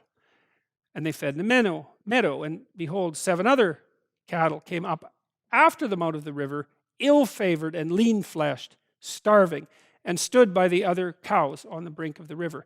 And the ill-favored and lean-fleshed kine did eat up the 7 well-favored and fat. So Pharaoh awoke. Okay, fair enough, it's a pretty nasty dream. And then he has another dream to hit it home.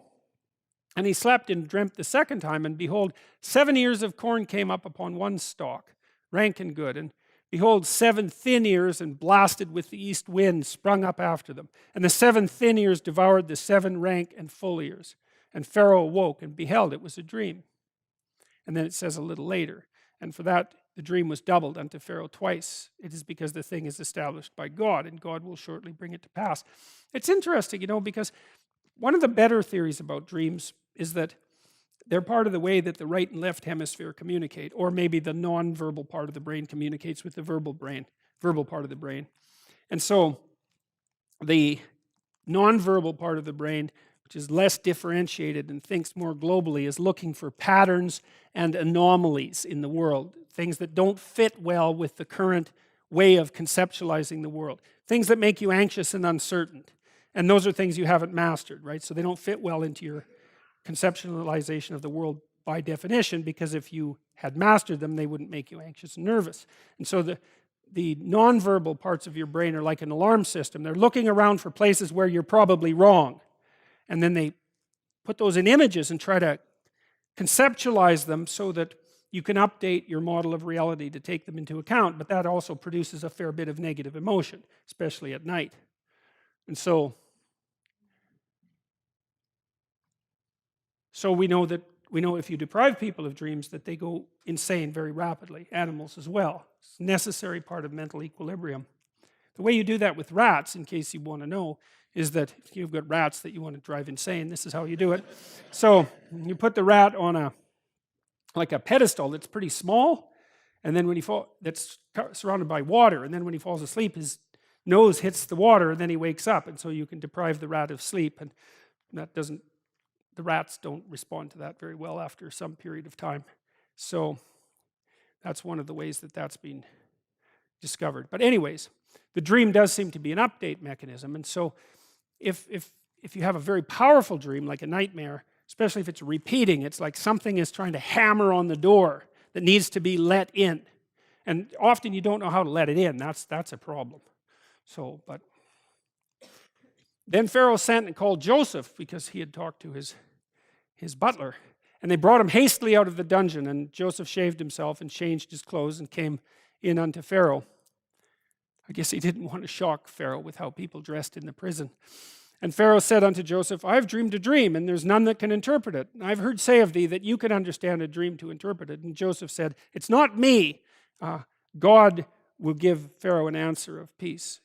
So Jacob isn't taking credit for his ability to interpret dreams, which also indicates quite interestingly, like there's nothing, despite the fact that he's successful and competent, he's not narcissistic. Like if he happens to have this gift, he regards it as a gift and not as something that, redounds to his favor. It's just something that he happens to be able to do. And so that's a hallmark of someone who's got a pretty well put together personality as far as I'm concerned, because, people have gifts that they didn't really earn. Those would be your talents, your intelligence, your good looks, if you happen to have good looks, etc. And there's no sense being all puffed up about that, because it's great. It's luck of the draw, though, and the proper attitude is to note that it's luck of the draw and to be grateful for it.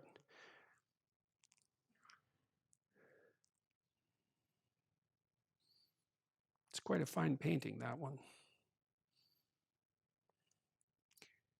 Behold, there come 7 years of great plenty throughout the land of Egypt, and then there shall arise after them 7 years of famine, and all the plenty shall be forgotten, and the famine shall consume the land, and the plenty shall not be known in the land by reason of that famine following, for it shall be very grievous. So now we see too that Jacob, he can interpret dreams, but he's also the sort of person who can look into the future and think, this is sort of what Adam was called on to do when he got kicked out of the Garden of Paradise. You're going to be able to conceptualize that even if things are going well now, that doesn't mean that they're going to go well into the future. And so he's the ant and not the grasshopper, right? In the grasshopper and the ant story, it's like everything's good, but you should wake the hell up and you should test to see how things can go wrong, and you can see if your systems can survive things going wrong, and which is something that I think we could all hearken to, because I think we do a very bad job in the modern world of testing to see if our systems can go wrong. Okay, so the Pharaoh's pretty impressed by this dream interpretation and pretty worried about it, and I guess he's a reasonable person, despite the fact that he put Joseph in jail. I guess he didn't have much choice. Now therefore let Pharaoh look for a man discreet and wise, and set him over the land of Egypt. Let Pharaoh do this, and let him appoint officers over the land. This is what Joseph is saying. And take up the 5th part of the land of Egypt in the 7 plenteous years. And let them gather all the food of those good years that come, and lay up corn under the hand of Pharaoh, and let them keep food in the cities. And just like that, Joseph is restored to his position. So Pharaoh said unto Joseph, I am Pharaoh, and without thee shall no man lift up his hand or foot in all of the land of Egypt. And so he comes out of the prison, and he really, in some sense, as far as I'm concerned, he actually occupies a position that's higher than the position of the Pharaoh. Depends on how you look at it, because the Pharaoh has relegated himself to ceremonial status, right? Joseph has all the responsibility, makes all the decisions, so de facto, he's the Pharaoh. He doesn't get the glory precisely, although he's not doing too bad for himself. And there's a lesson in that too. I wrote these rules for Quora a long time ago, and one of them, I've written them into this, some of them into this book you guys got a pamphlet about today.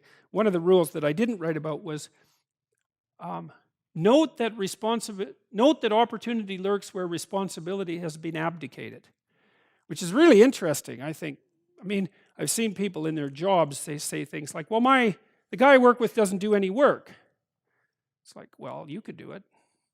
I mean, I know there's limits to that, but one of the things you can do at work is make yourself indispensable. I mean, you might get the Cain types against you if you do that, but there's something to be said for being indispensable, because when people start to be dispensed with, you probably won't be one of them.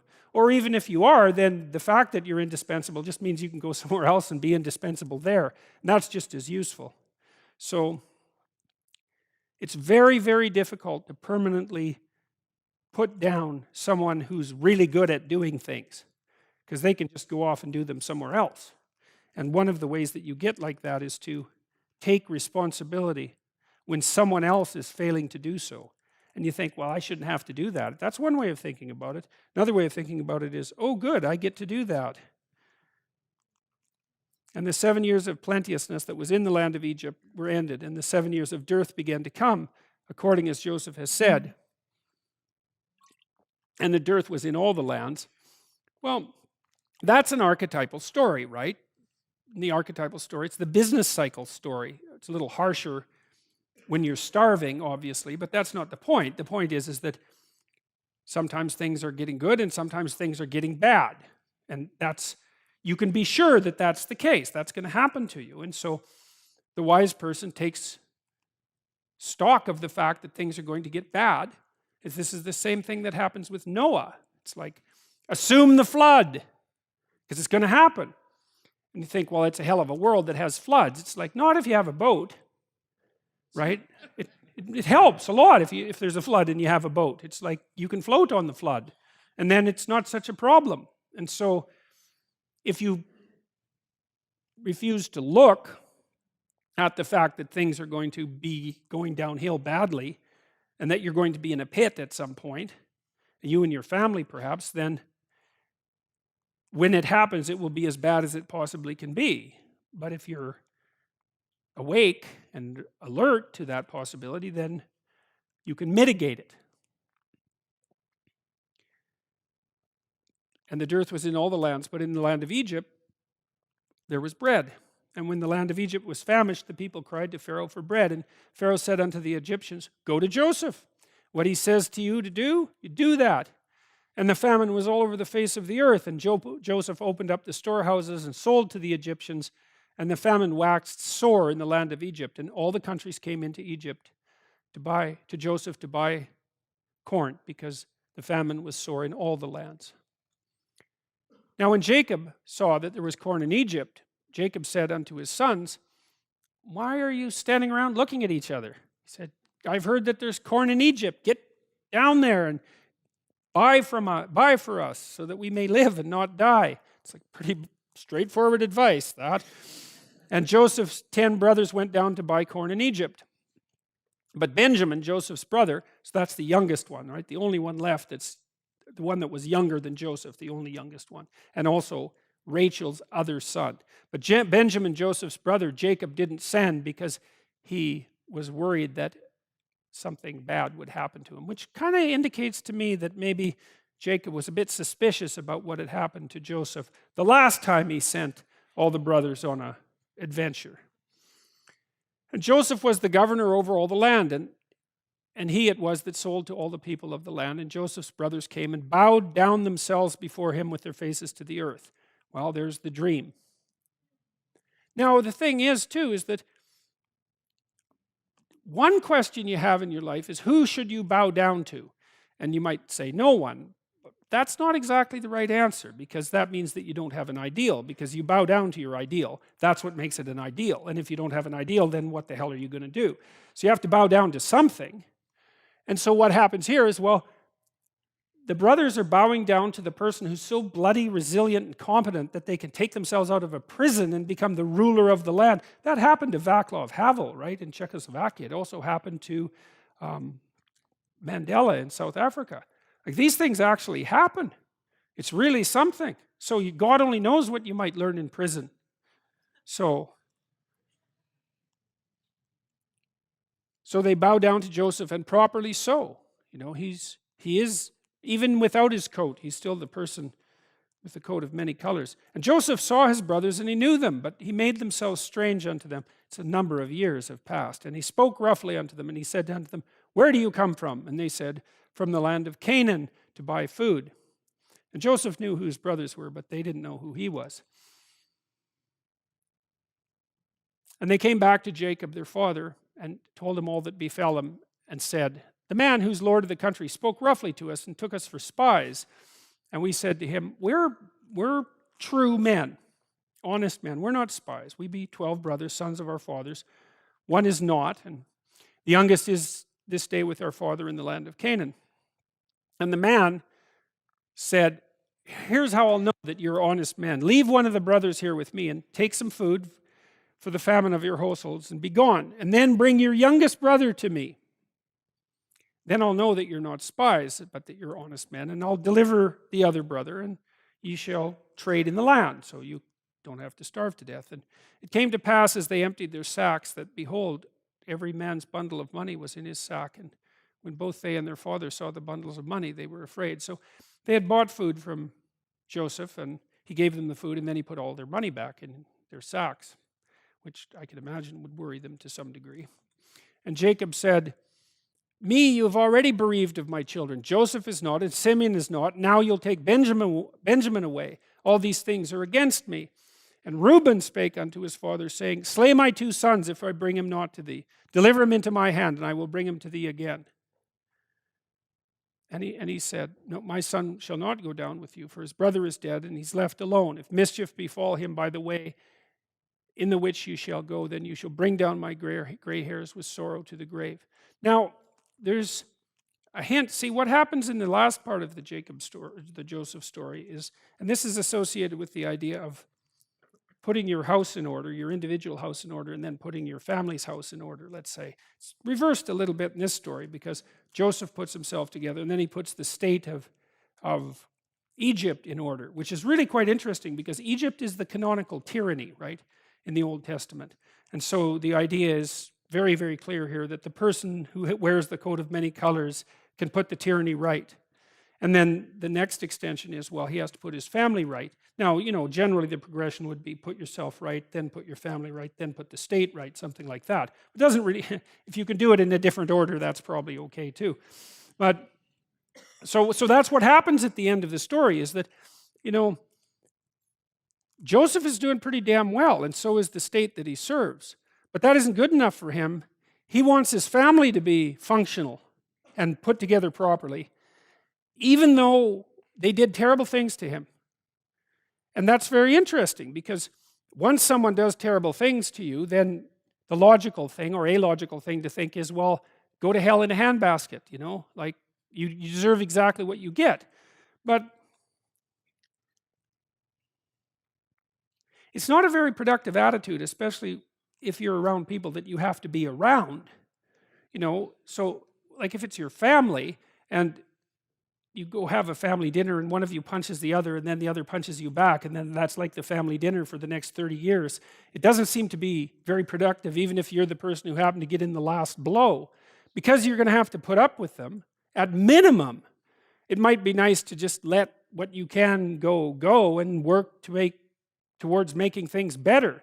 You have to get rid of the idea of revenge and resentment and all those things that you carry along, but it's probably better to think about how your family could be if it was really functioning well, and then just aim unerringly at that. I know that's not easy. I mean, people are very screwy, and there's no end to the depths of pathology within families, but of course, this story states that very clearly. I mean, they tried to kill him. They sold him into slavery. It's a pathological family, let's put it that way. But Joseph's attitude is, well, we got to set this right. Not least because of his father, but it isn't only because of his father, as you see as the story unfolds. And the famine was sore in the land. And it came to pass, when they had eaten up the corn which they had brought out of Egypt, their father said unto them, go again and buy us a little food. And Judah spake unto him, saying, the man did solemnly protest unto us, you will not see my face, except your brother be with you. They can't go back to Egypt without Benjamin. And they said, the man asked us straightly of our state and of our kindred, saying, is your father yet alive? Have you another brother? And we told him according to the tenor of those words. Could we know that he would say, bring your brother down? And Judah said unto Israel, his father, send the lad with me, and we'll arise and go, that we may live and not die, both we and thou, and also our little ones. I will be surety for him. Of my hand shalt thou require him. If I bring him not unto thee and set them before thee, then let me bear the blame forever. Well, so Judah, who played a pretty dismal role in the original selling Joseph into slavery, seems to obviously have learned something by this point, since he's willing to put himself on the line, to take responsibility for the situation and to put himself on the line and to stand in for Benjamin. So he's making himself into a sacrificial object of sorts. And so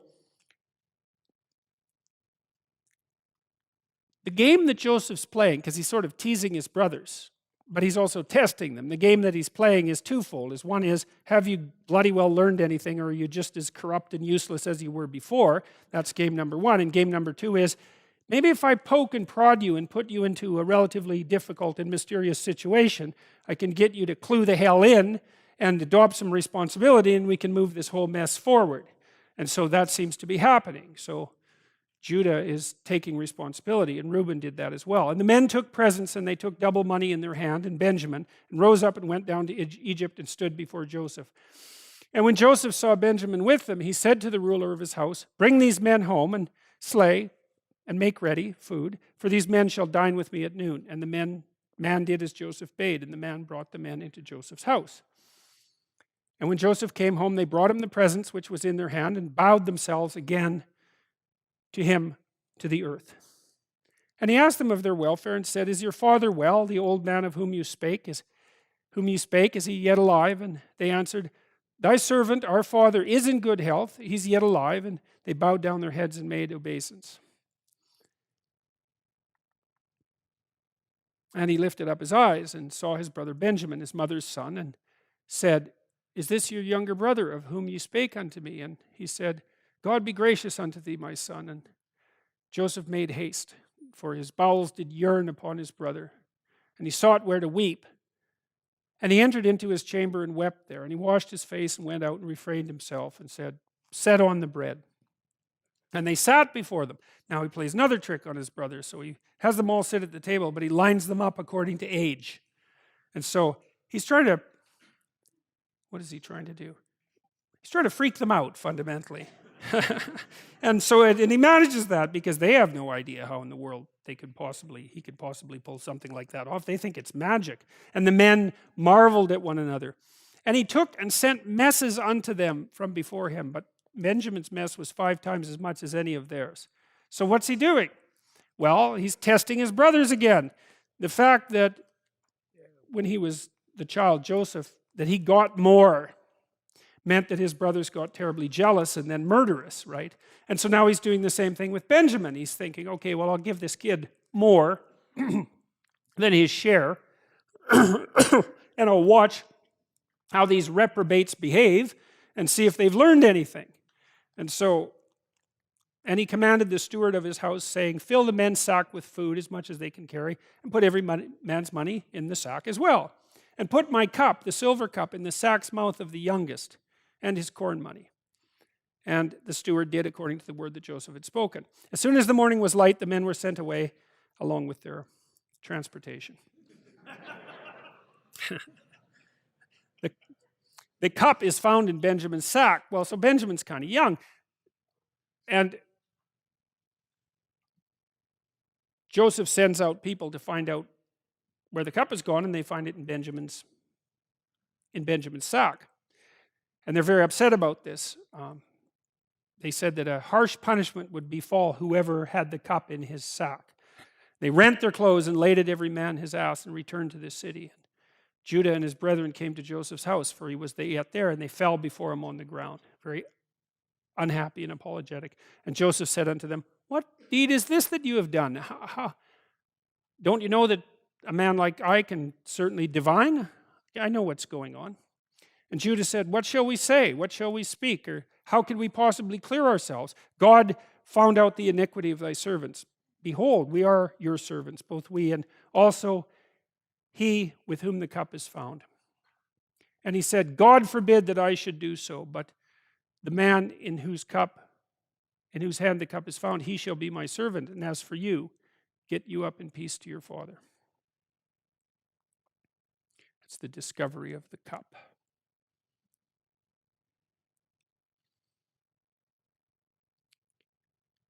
Judah says, "Now therefore, when I come to the servant thy father, my father, and the lad be not with us, and seeing that his life is bound up in the lad's life, it shall come to pass when he sees that the lad is not with us, that he will die. And the servants shall bring down the gray hairs of thy servant our father with sorrow to the grave.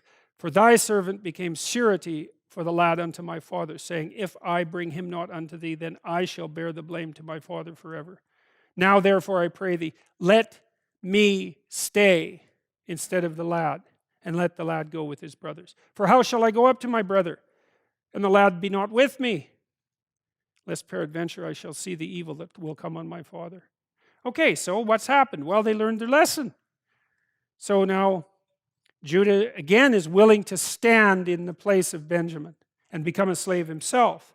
And so now Joseph has determined that his brothers have developed their character to the point where reconciliation might be possible. You know, it says you should forgive and forget, but the conditions for that are quite specific.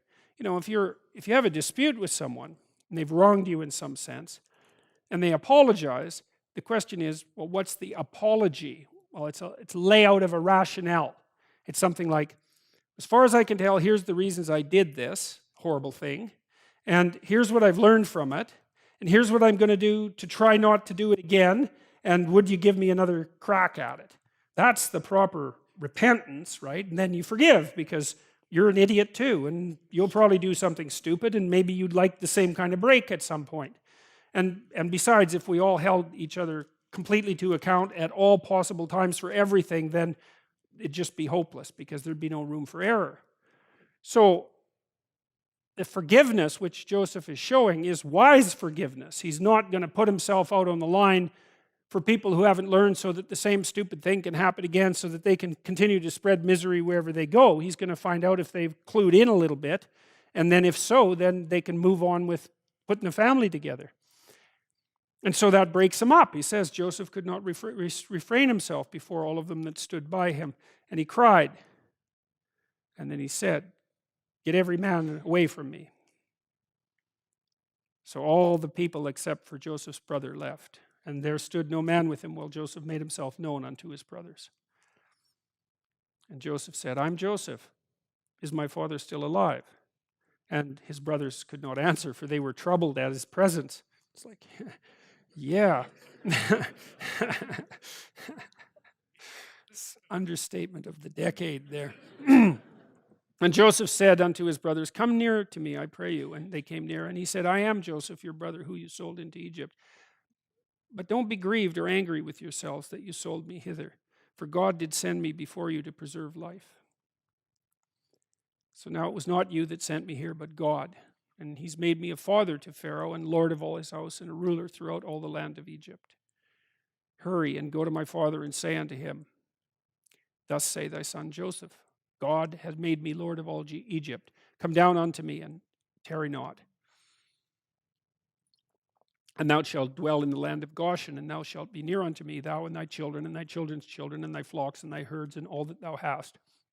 And there I will nourish you, for yet there are 5 years of famine, lest thou and thy household and all that thou hast come to poverty." So that's the other thing, that another bit of a hint. It's a bread hint here. What's the most reliable source of bread? Well, it isn't bread itself, it's whatever it is that gives rise to bread. And that's what Joseph is in this story. He's the force that gives rise to nourishment. Joseph is often considered a type of Christ, which means like a precursor in some sense. That's one way of thinking about it. And you can see that echoed right there. It's like, well, what do you store up for famine? You store up character. That's the best way through. Now, that doesn't mean you don't also store up bread. And they went out of Egypt and came into the land of Canaan unto Jacob, and told him, Joseph is still alive, and he's governor. And Jacob's heart fainted, for he didn't believe them. And they told him all the words of Joseph, which he said to them. And when he saw the wagons which Joseph had sent to carry him, the spirit of Jacob their father revived. And Israel said, "It is enough. Joseph my son is yet alive. I will go and see him before I die." And Israel took his journey with all that he had, and came to Beersheba, and offered sacrifices unto the God of his father Isaac. And God spake unto Israel in the visions of the night, and said, "Jacob." And he said, "Here am I." He said, "I am God, the God of thy father. Don't fear to go down into Egypt, for I will make you a great nation there." And so that's how the Israelites end up in Egypt. "I will go down with thee into Egypt, and I will also surely bring thee up again. And Jacob shall put his hand upon thine eyes. And Jacob rose up from Beersheba, and the sons of Israel carried Jacob their father and their little ones and their wives in the wagons which Pharaoh had sent to carry him. So the family's now all united in the proper state of being that Joseph has arranged. And they took their cattle and their goods. It's so interesting too, because of course Joseph he's a foreigner as well as being a former slave and prisoner. Foreigner, slave, and prisoner. And yet he ends up ruling Egypt. sheerly because of the force of his character and competence. And that's really something to think about. And they took their cattle. Because the story there is that there isn't anything stronger than that. It doesn't matter what the circumstances are, that there isn't a force that's more powerful than that. And I don't think that that's naive. In fact, I think it's the exact opposite of naive. No matter where you are, you can generally make things better if that's what you want to do. And unless you're in a place that's really hell itself, that usually is something that elevates you and elevates the people around you. And you can do that wherever you are, because there isn't a place that's so small that you can't do that. That's the message of the prison. And they took their cattle and their goods which they had gotten in the land of Canaan and came into Egypt, Jacob and all his seed with him. And he sent Judah before him unto Joseph to direct his face unto Goshen. And they came unto the land of Goshen. And Joseph made ready his chariot and went to meet Israel his father, and presented himself to him, and fell on his neck, and wept on his neck a good while. And Israel said, I can now die, because I've seen your face, because you're still alive.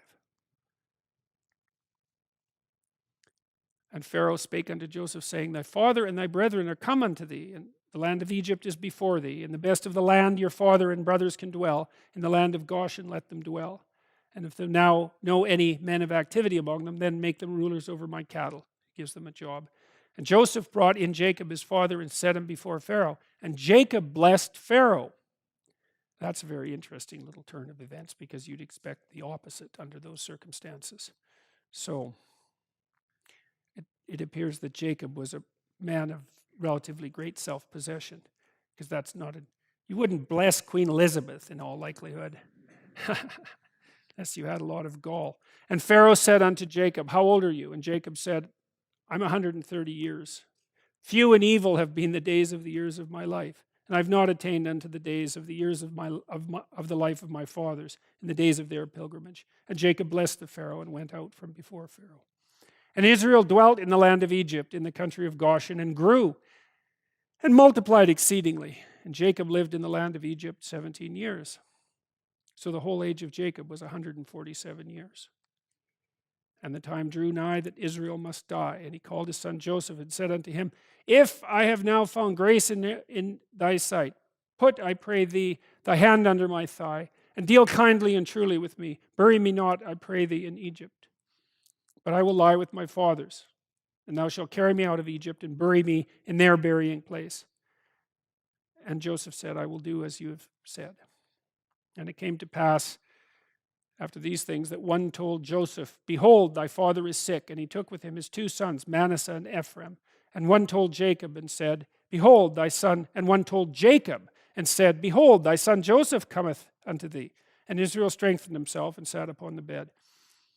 And Israel said unto Joseph, I had not thought to see your face, and lo, God hath also showed me your children.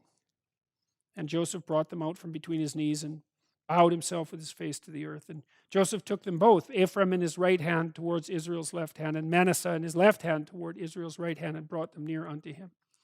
And Israel stretched out his right hand and laid it upon Ephraim's head, who was the younger, and his left hand upon Manasseh's head, guiding his hands purposefully, for Manasseh was the firstborn. And when Joseph saw that his father laid his right hand on the head of Ephraim, it displeased him. And he held up his father's hand to remove it from Ephraim's head unto Manasseh's head. And Joseph said unto his father, Not so, my father, for this is the firstborn. Put the right hand upon his head. And his father refused and said, I know it, my son, I know it. He shall also become a people, and he shall also be great. But truly his younger brother shall be greater than he, and his seed shall become a multitude of nations.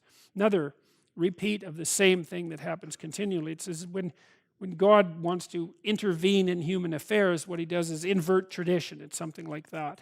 And so that's a sign that there's something new and special going on, and that gives precedence to the younger child rather than the older child. Precedence to what is new rather than what's traditional. Of course, sometimes that's necessary because tradition is insufficient, and sometimes something new has to come into being in order to update it. And Jacob called together his sons and said, Gather together, so that I can tell you that which shall befall you in the last days. Gather yourself together, and hear, ye sons of Jacob, and hearken unto Israel your father.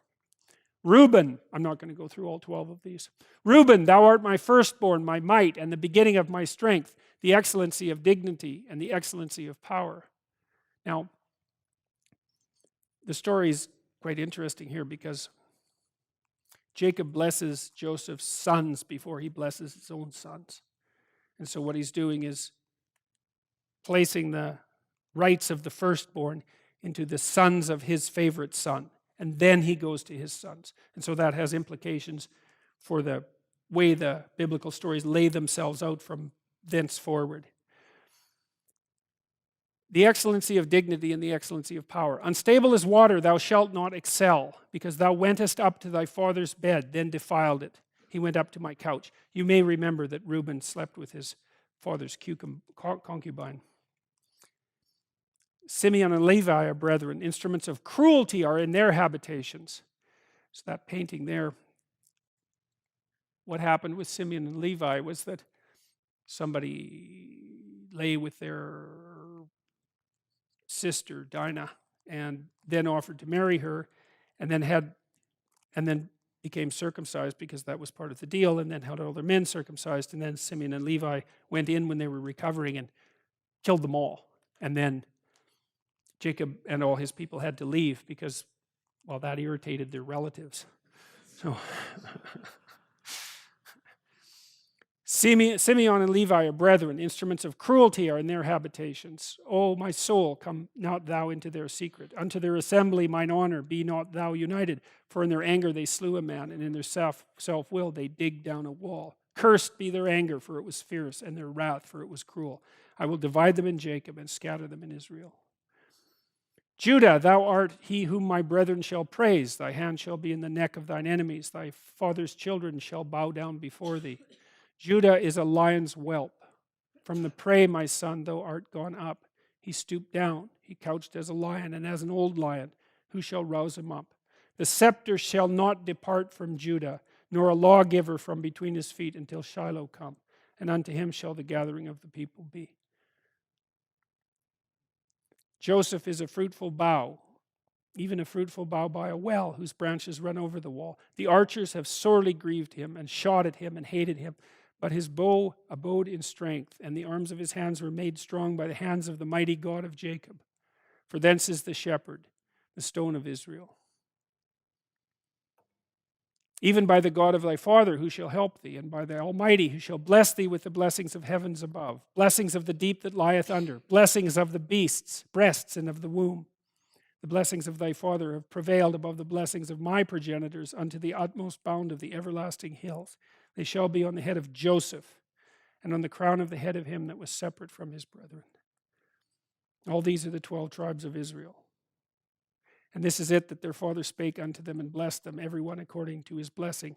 He blessed them. So that what we see here is an echo, in some sense, of what happens in the Mesopotamian creation story. When in the Mesopotamian creation story, there's the dragon of chaos, Tiamat, and her consort, Apsu, fresh water and salt water respectively, and they're mingled together, and that combination of chaos and order gives rise to the first assembly of the ancient gods. And then the ancient gods kill Apsu casually and foolishly and enrage Tiamat with their foolishness and ignorance, and she comes back with a vengeance. In the meantime, and then she produces this huge army of monsters and puts Kingu, the worst of the monsters, at its head, and then decides she's going to take out her creation. And so that's a little warning from 3,000 years ago about foolishly undermining your tradition.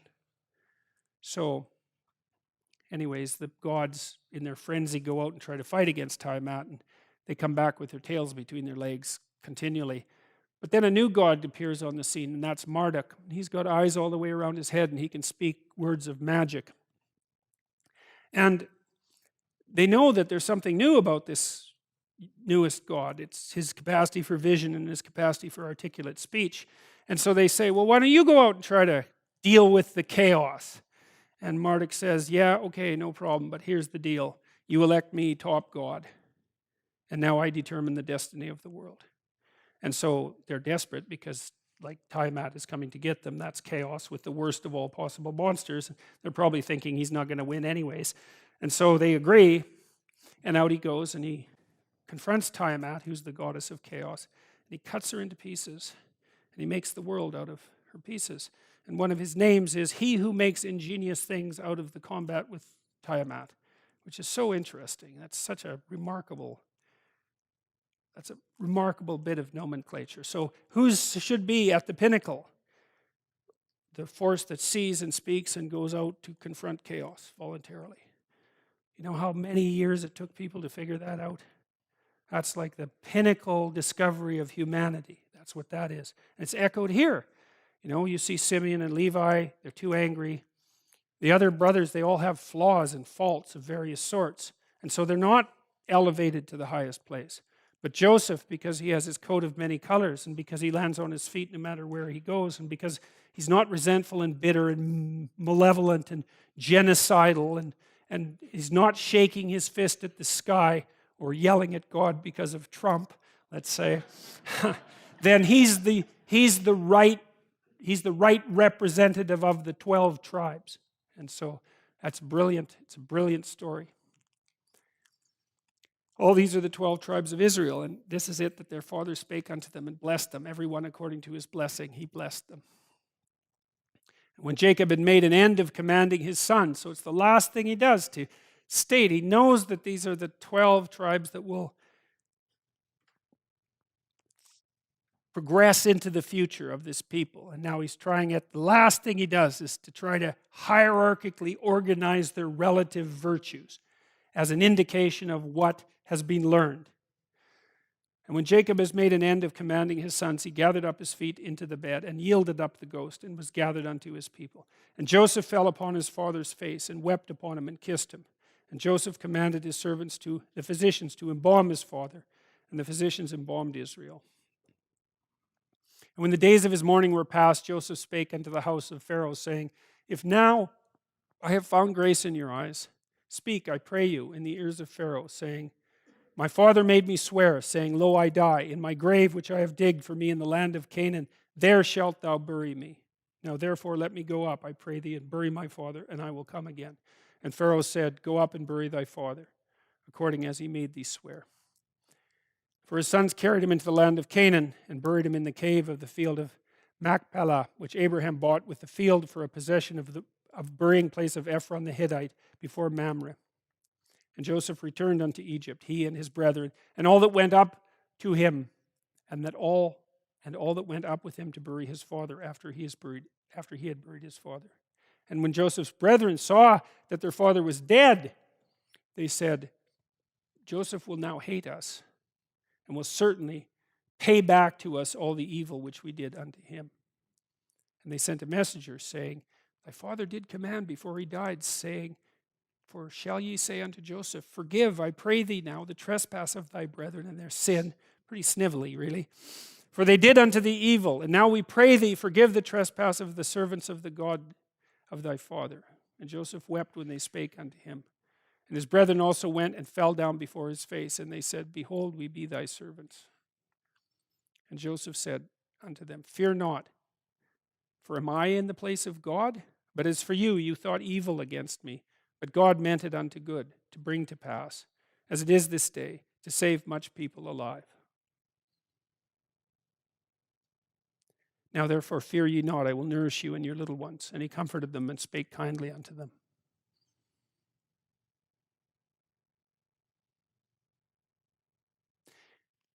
So the idea there is that there's no evil so evil that good cannot triumph over it. And Joseph dwelt in Egypt, he and his father's house, and Joseph lived 110 years. And Joseph saw Ephraim's children of the third generation. The children also of Machir, the son of Manasseh, were brought up upon Joseph's knees. And Joseph said unto his brethren, I die. And God will surely visit you and bring you out of this land unto the land where he sware to Abraham, to Isaac, and Jacob. And Joseph took an oath of the children of Israel, saying, God will surely visit you, and you shall carry my bones from hence. So Joseph died, being 110 years old, and they embalmed him. and he was put into a coffin in Egypt. And that's Genesis. So,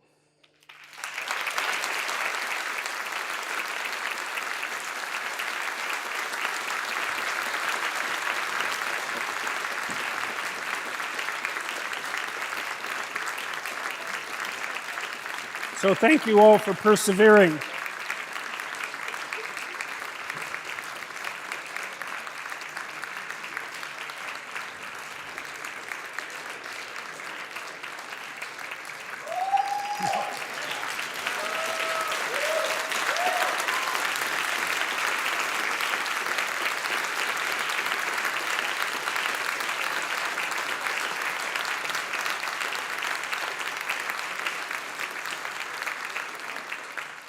Thank you, thank you. Well, this has been very worthwhile as far as I'm concerned. I learned an awful lot, and I'm very much looking forward to continuing with it. And thank you all very much for your support and your rapt attention and your seriousness in this endeavor and your care and all of that. It's really been a privilege to be able to do this. It's a completely surreal thing to manage, and so far, I think about 5 million people have watched it. So that seems to be a very good thing. So, yeah.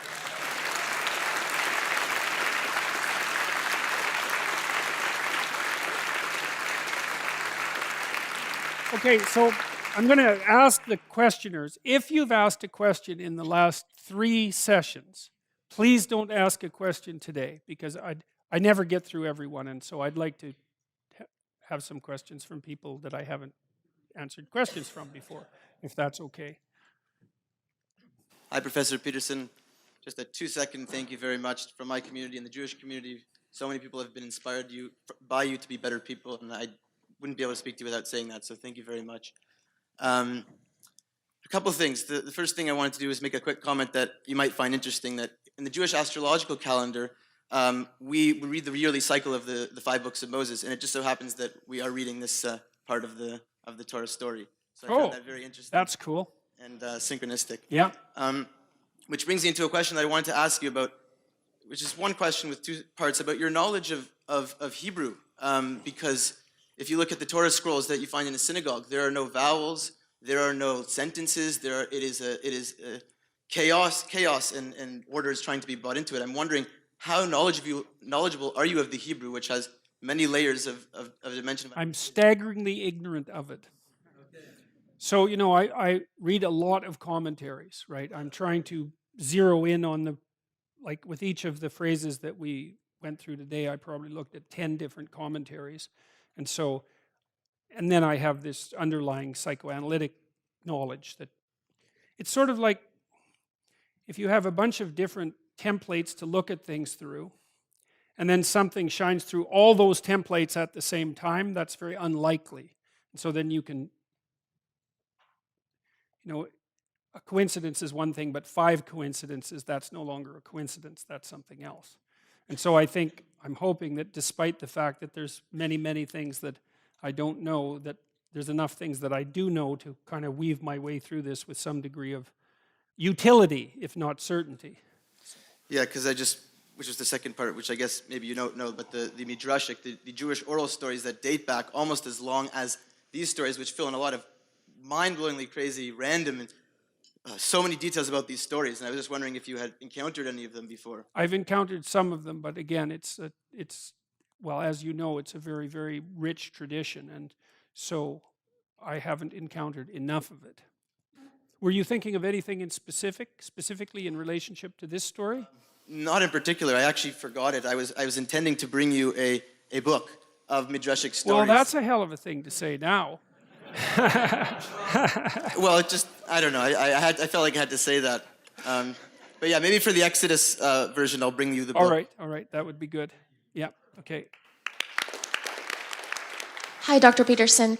I would just like to ask you to please talk about what Jung called a psychic death, also known as an ego death. Okay, say that again.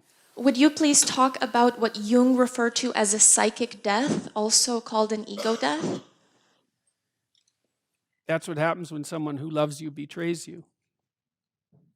Right? So imagine that, like, the world is complicated beyond comprehension, right? And you only see a very little bit of it. And the way you structure your understanding is you make assumptions about things, and they're simplifying assumptions. So if you trust someone, you reduce their complexity massively, right? Because, like, let's say we were married, then there's a whole bunch of ways that you're going to act that are going to be simpler. Okay, so then I can tolerate being around you in some sense because you're not everything at once. Now, those simplifying structures are hierarchically assembled, and some of them are far more important than others. Trust is one of them, especially trust in loved ones, family members, which is why betrayal by a family member is really catastrophic, because it destabilizes your past, right? All the memories you have. It destabilizes your present. It destabilizes your future. It shakes your faith in human beings, including yourself. And everything collapses. And that's an ego death. And so, now underneath the ego, as far as Jung was concerned, was another structure that he called the self. And the self is the thing that remains constant across ego deaths. But it's deeper and less personal. It's archetypal. And it's the thing that the ego collapses into when it collapses, and then that rebuilds the ego. Something like that across time. But that's when an ego death is. Now, there's variants of that, because you can have a voluntary or an involuntary ego death. And a voluntary ego death is when you learn a bunch and you're willing to let go. So that would be your own immolation. It's like you're a phoenix and you're lighting yourself on fire. That's a much better idea, even though it can still be really harsh. The involuntary ego deaths, they're really hard on people. People will do almost anything to stop that from happening, which is partly why they fight to maintain their group-fostered axiomatic simplifications. It's not surprising, because it's you lose like that ego death is a journey into the underworld, or it's a collapse into chaos. And that's not so bad if you do it purposefully. But in the Pinocchio story, for example, that's exemplified by Pinocchio going down to the depths to rescue his father from the whale. Now, he does that voluntarily, but it damn near kills him, right? I mean, first of all, he hardly gets out of the whale. Second, he actually drowns and dies, but he comes back to life. So even if you do it voluntarily, it's still, well, it's just better than doing it involuntarily, which is the other alternative. So that's what it is. You bet.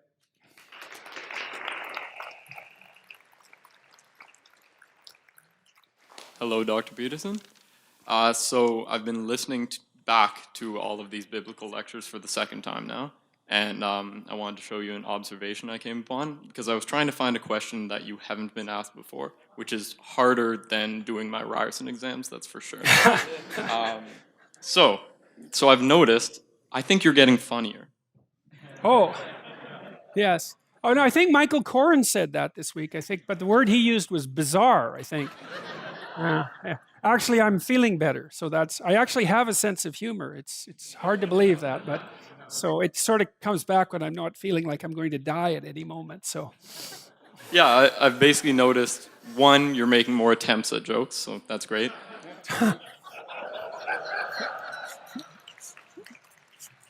Well, thank you. Two, those jokes are landing more often, right? But then there's this third element, which I think was what Steve Martin quit because of, which is that I think the audience is anticipating jokes more, and they're actually, I've noticed people laughing more at things that aren't intending to be jokes. So I was just wondering what you make of that, and They're intended.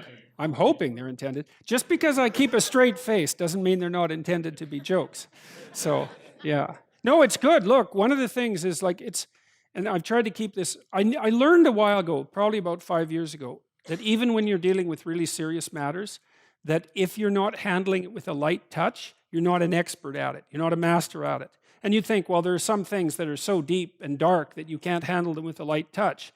And that's actually not true. That doesn't mean you make light of them. It doesn't mean anything like that. It's that you don't, it's minimal necessary force. It's something like that. You don't hit it any harder than you have to.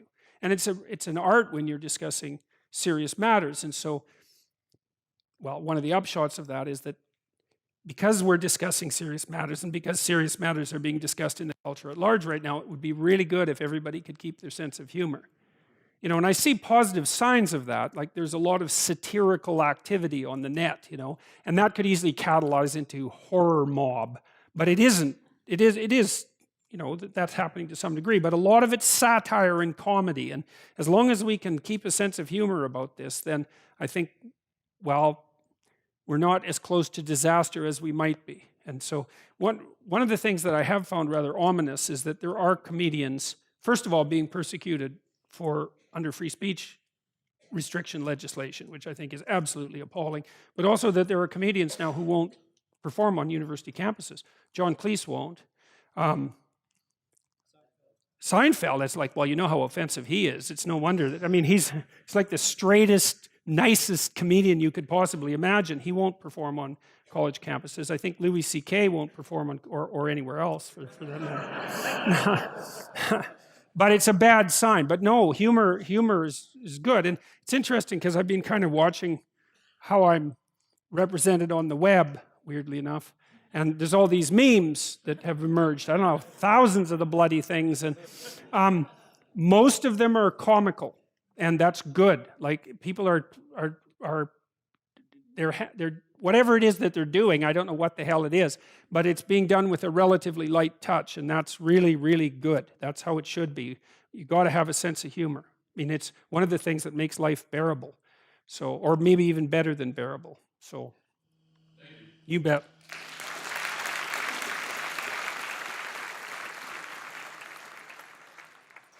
Hello, Dr. Peterson.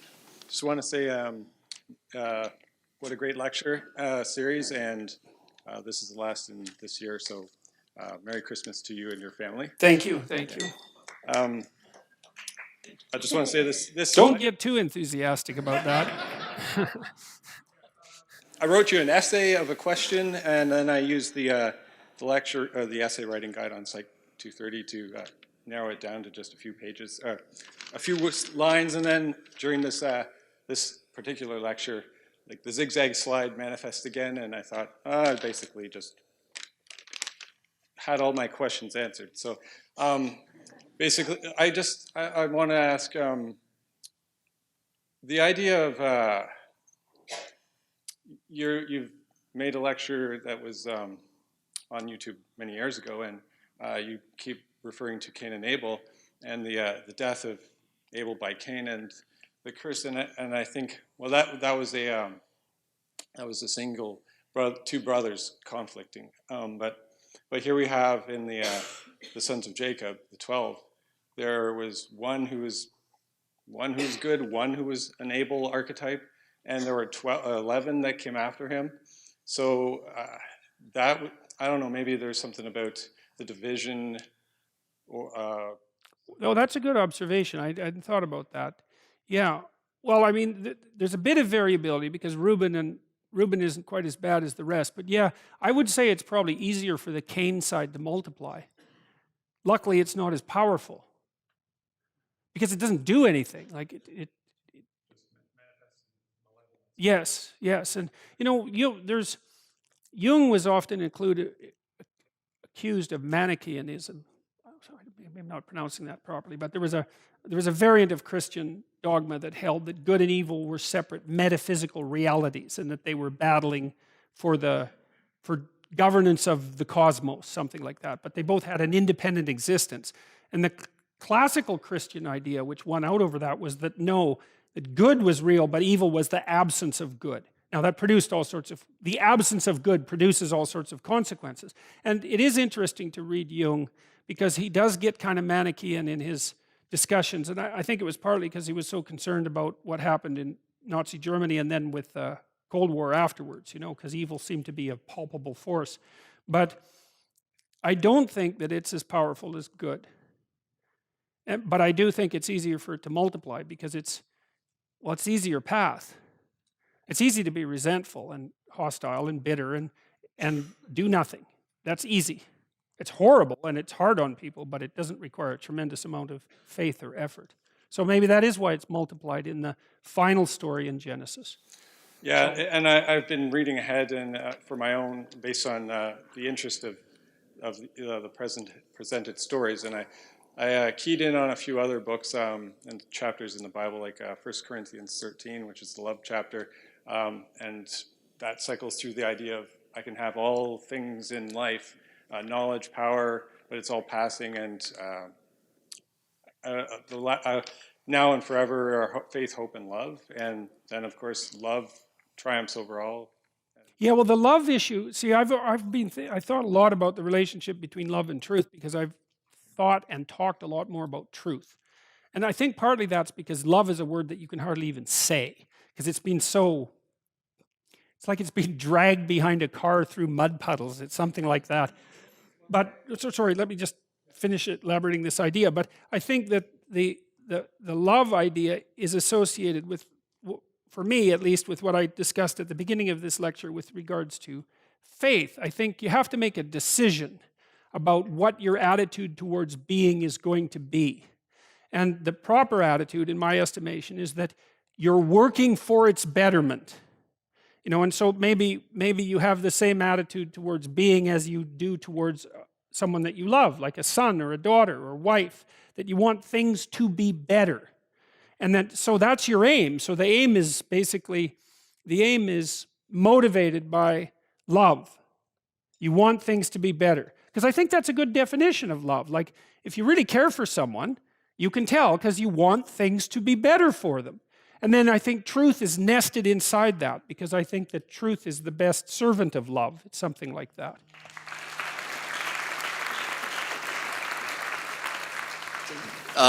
So I've been struggling with an idea recently that I was thinking maybe you'd be able to help me out with.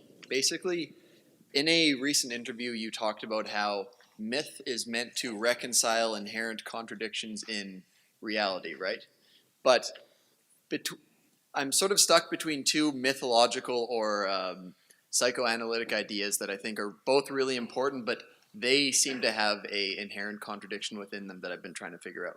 So on one hand, you have this idea that there's times in your life where you have to identify things in yourself that are insufficient, or there's a problem somehow that you have to kind of have a controlled burn or like a phoenix-like transformation where you discard part of yourself that doesn't fit or is not working.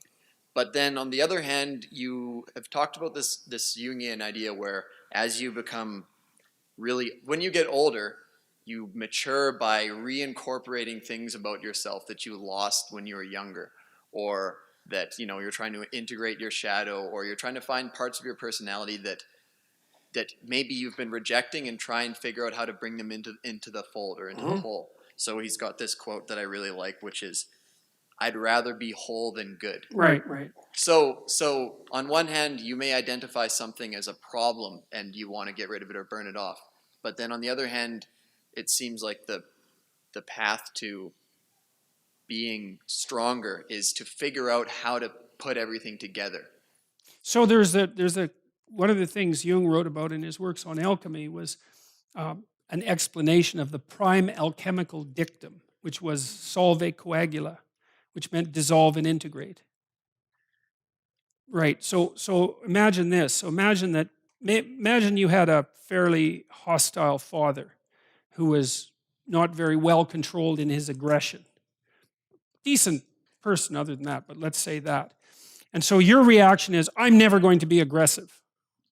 And so you've built a moral structure that's part of your personality. And there's possibility floating around outside of that you've denied any ethical, what would you say? You've stripped the idea of aggression of any ethical utility whatsoever. Okay, so what happens? This burns off, and then that comes back up. Now you still have to integrate it. So it's associated in some sense with Nietzsche's idea as morality as cowardice. Because one of Nietzsche's most trenchant critiques of traditional morality, let's say, is that most of what passes for morality isn't morality. It's just cowardice. It's not that I'm a good person and I don't hurt you. It's that I'm afraid to hurt you. And because I don't want to admit that I'm afraid to hurt you, then I say I'm moral, because then I can mask my essential fear and cowardice in a guise of morality. And that happens far more often than you would think, because harmless and moral are by no means the same thing.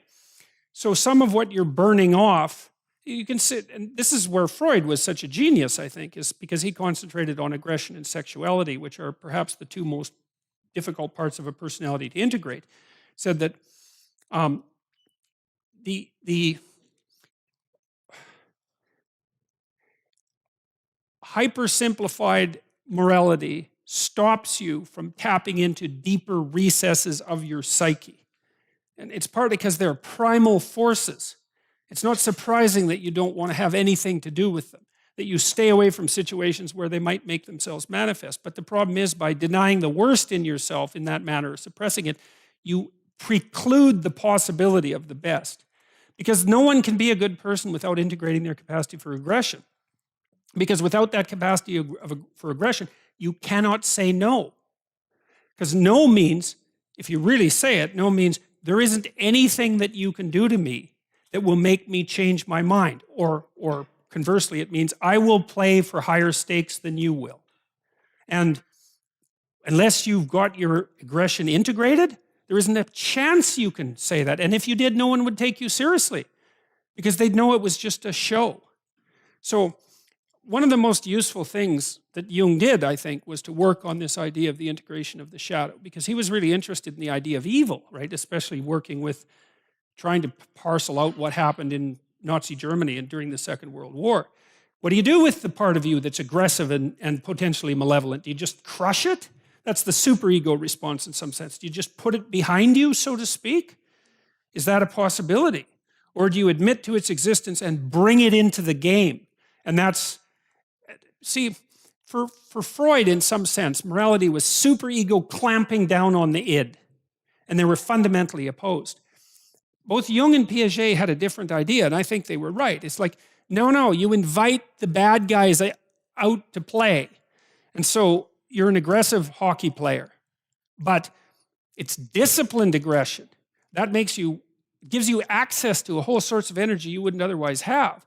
And then with regards to sexuality, it's like, well, untrammeled promiscuity doesn't constitute a virtue, but neither does unavoidable virginity, right? In fact, I think that's worse, because it also masks itself with virtue. It's like, well, you should be able to do things that you wouldn't do. That's like the definition of a genuinely moral person. They could do it, but they don't. And that's not cowardice. And so you burn off the things that get in the way of that integration. So when you say dissolve and integrate, might it be a good way to sort of bring the two ideas together, that the burning off and the difficult process is necessary because the elements of yourself are structured together in a rigid way that is not working properly? And that's what happens to Geppetto in the belly of the whale.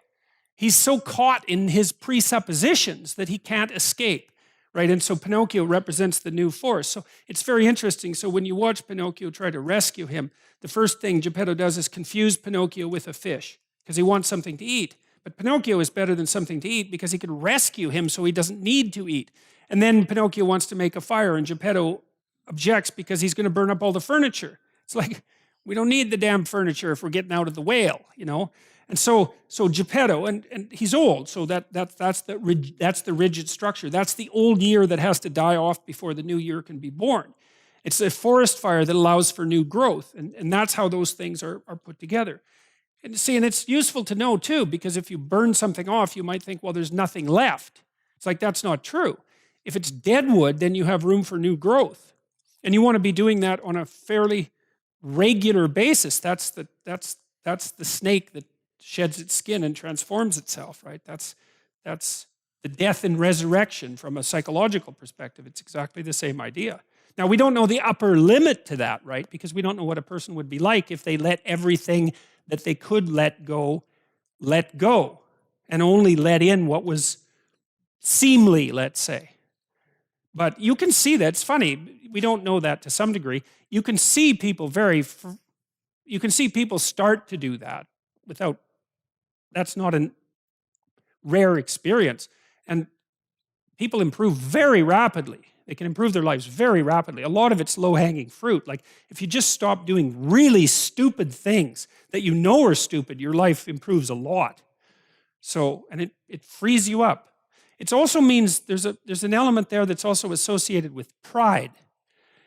Because people tend to take pride in who they are, and that's a bad idea because that stops you from becoming who you could be. Because if you're proud of who you are, you won't let that go when it's necessary. You won't step away from it.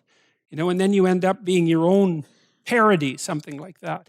That's also a very bad idea. You want to be continually stepping away from your previous self.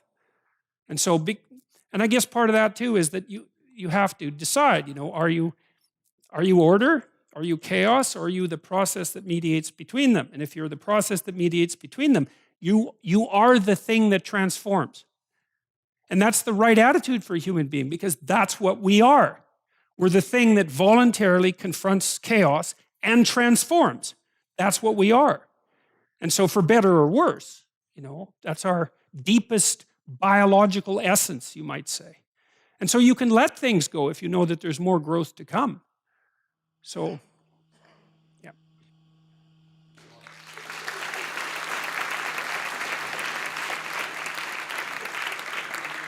One more. Thank you for your time, and thank you for spending your time with all of us. Hey, my pleasure. It's been a pleasure. So, if I could, since we are at the end of Genesis, I'd like the opportunity to challenge, or at least have you take another look at your position you've held with regards to Cain's reflection on the murder of Abel.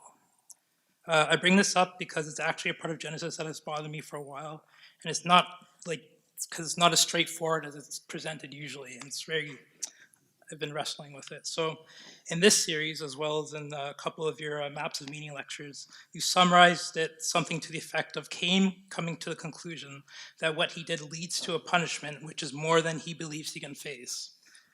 Which I believe to be born out of a natural reading of specific translation choices incorrectly made, innocently made by editors just for readability's sake. So in Genesis 4:13, Cain does not say, "My punishment is greater than I can bear." He actually says, "Gadol aoni mitzo," "My sin is greater than I can bear," which is to say, it's not his past actions. It's his future consequences, it's his past actions, not his future consequences, which he regrets. For him to say awon, iniquity or sin, that is too much for him to bear, is a reflection on the reality of his corruption and not a plea of mercy to the deity to spare him. Okay, well, that seems to be a deeper interpretation, I would say. And I think that's the same line of reasoning that Dostoevsky pursued in Crime and Punishment, right? Because in Crime and Punishment, Raskolnikov gets away with murder, and then he cannot stand it. He cannot stand that he did it because he's no longer the same person. But even more, he cannot stand that he got away with it. So that's more in keeping with that interpretation. So this also is reflected in the following verse in 4:14, where he states the consequences of his actions, mainly that God's presence will be hidden from him and that he will be killed. The verse opens with the word hain, which means indeed, more or less, and denotes a sense of acceptance and not a complaint. It is the difference between saying, "Oh no, will God now hide his face from me and will I be hunted?" versus, "Of course God will hide his face from me and I will be hunted and killed." Which I've been wrestling with and have taken away to possibly mean that there are sins that we can do that will just push us too far. well, okay, there are, well, okay. So one of the things that you see in post-traumatic stress disorder situations, for example, is that people view themselves doing something so terrible they don't know how to put it right. So you could say under those circumstances, the face of God is hidden from them because they cannot atone for it. They cannot reconcile themselves to it. It's there all the time, and they can't see anything good beyond it. It's hell, essentially. And so, sometimes when you're working with people with post-traumatic stress disorder, you kind of initiate them into a philosophy of good and evil so that they can see when Joseph talks to his brothers and they've got all this guilt, right? And he doesn't want them to have more guilt than necessary to fix themselves because it just burdens them otherwise. He says, look, don't forget, yeah, it was you, but it's also God's doing. And I had a client once who had obsessive compulsive disorder, and he was a very smart guy. He also happened to work in a radioactive lab that had a lot of radioactive materials, which wasn't the best place for someone with OCD. And he was worried that he would make some mistake, and this is very common with OCD, that would result in someone suffering, which you will, you'll do that. And it wasn't until I could get him to conceptualize himself and his life in part as a force of nature that he was able to reconcile himself to the possibility that an error on his part would produce catastrophic consequences. But people often find themselves in situations where they cannot reconcile themselves to what they've done. And that it makes sense to me that the interpretation that you're describing, that makes plenty of sense from a psychological perspective. There are sins that will push us like just beyond our limits that are too far. But there are also no consequences to our actions that are devoid of a truth we can accept and learn from. And this is what I've kind of delved out of this bit with Cain and Abel. So if this is the case, why then does it take us so long and with so much self-denial before we accept personal responsibility when faced with tragedy, especially when it's self-inflicted? Well, I don't think you want to underestimate the contribution of just sheer difficulty. Like, let's say you're grieving because someone close to you died. It's like, well, it isn't just that you've lost them, although that's a big part of it. It's that you have to rebuild yourself. And it's really hard to do that. So, and it is sort of proportional to the significance of your error. So if you commit an error and then you recognize that it's an error, if it's a sort of surface error, it's like, well, you can just touch up the paint. But sometimes the whole understructure is just rotten. And then you don't know what to do. And then, so that's one problem. It's just sheer bloody difficulty. And I see this with people very often. It's like they're at a point in their divorce, let's say, and they don't know what to do. They cannot solve the problem. It's too complicated. They just don't have the resources. And maybe they've squandered some of their resources as well, but sometimes they just don't have the resources. And then if you add to that error and sin and malevolence and blindness and all those other things, there's a guy named Thomas Saz who wrote this really interesting article in the 1960s, a book actually called The Myth of Mental Illness. And it was classic reading for clinical psychologists when I was training. And the reason for that is that Saz pointed out, and this is true, is that lots of times if you're a psychotherapist, people don't come to you because they have mental illnesses. They come to you because they have insoluble problems in their life. Like maybe they've had a 2-year affair at work. Their wife is alcoholic, and their father has Alzheimer's disease. It's like they just don't know what to do. It's too much. Now, they shouldn't have had the affair, so there's a moral issue. And maybe they should have intervened in the alcoholism in the family. Maybe they used their wife's alcoholism as an excuse to have the affair. Like these things get very tangled. It's so bloody complicated that people can't untangle it. So, and I would say that's in keeping with the interpretation that you laid forth with regards to Cain, is it sounds like it's one of the reasons why it's so useful to read multiple translations, right? Because nuances matter. It sounds to me from that description that he actually woke up at least briefly and noticed what he did and said, there's no coming back from this. And you can easily get places that you do not know how to come back from. Now, they say, well, all things are possible with God, and there's always the possibility of redemption, no matter how serious the sin. But I'll tell you, sometimes people have no idea how to get back from where they went. Well, and you can understand often why people wouldn't do that, right? Yeah, well, that's a funny thing, because one of the things Carl Rogers said, too, about psychotherapy is that you can't do psychotherapy with someone who hasn't recognized that they have a problem. So it's a massive thing to recognize that you have a problem, and it does open the door, perhaps, to recovery. But it also means that you've recognized that you have a problem, and that can be very, very... It's the desert, right? You're out of the tyranny, but you're in the desert, and the sun's beating down on you, and there's no necessary reason to presume that you're going to survive. So, Thank you. Have a good night and stay Yep. warm. Thank you all.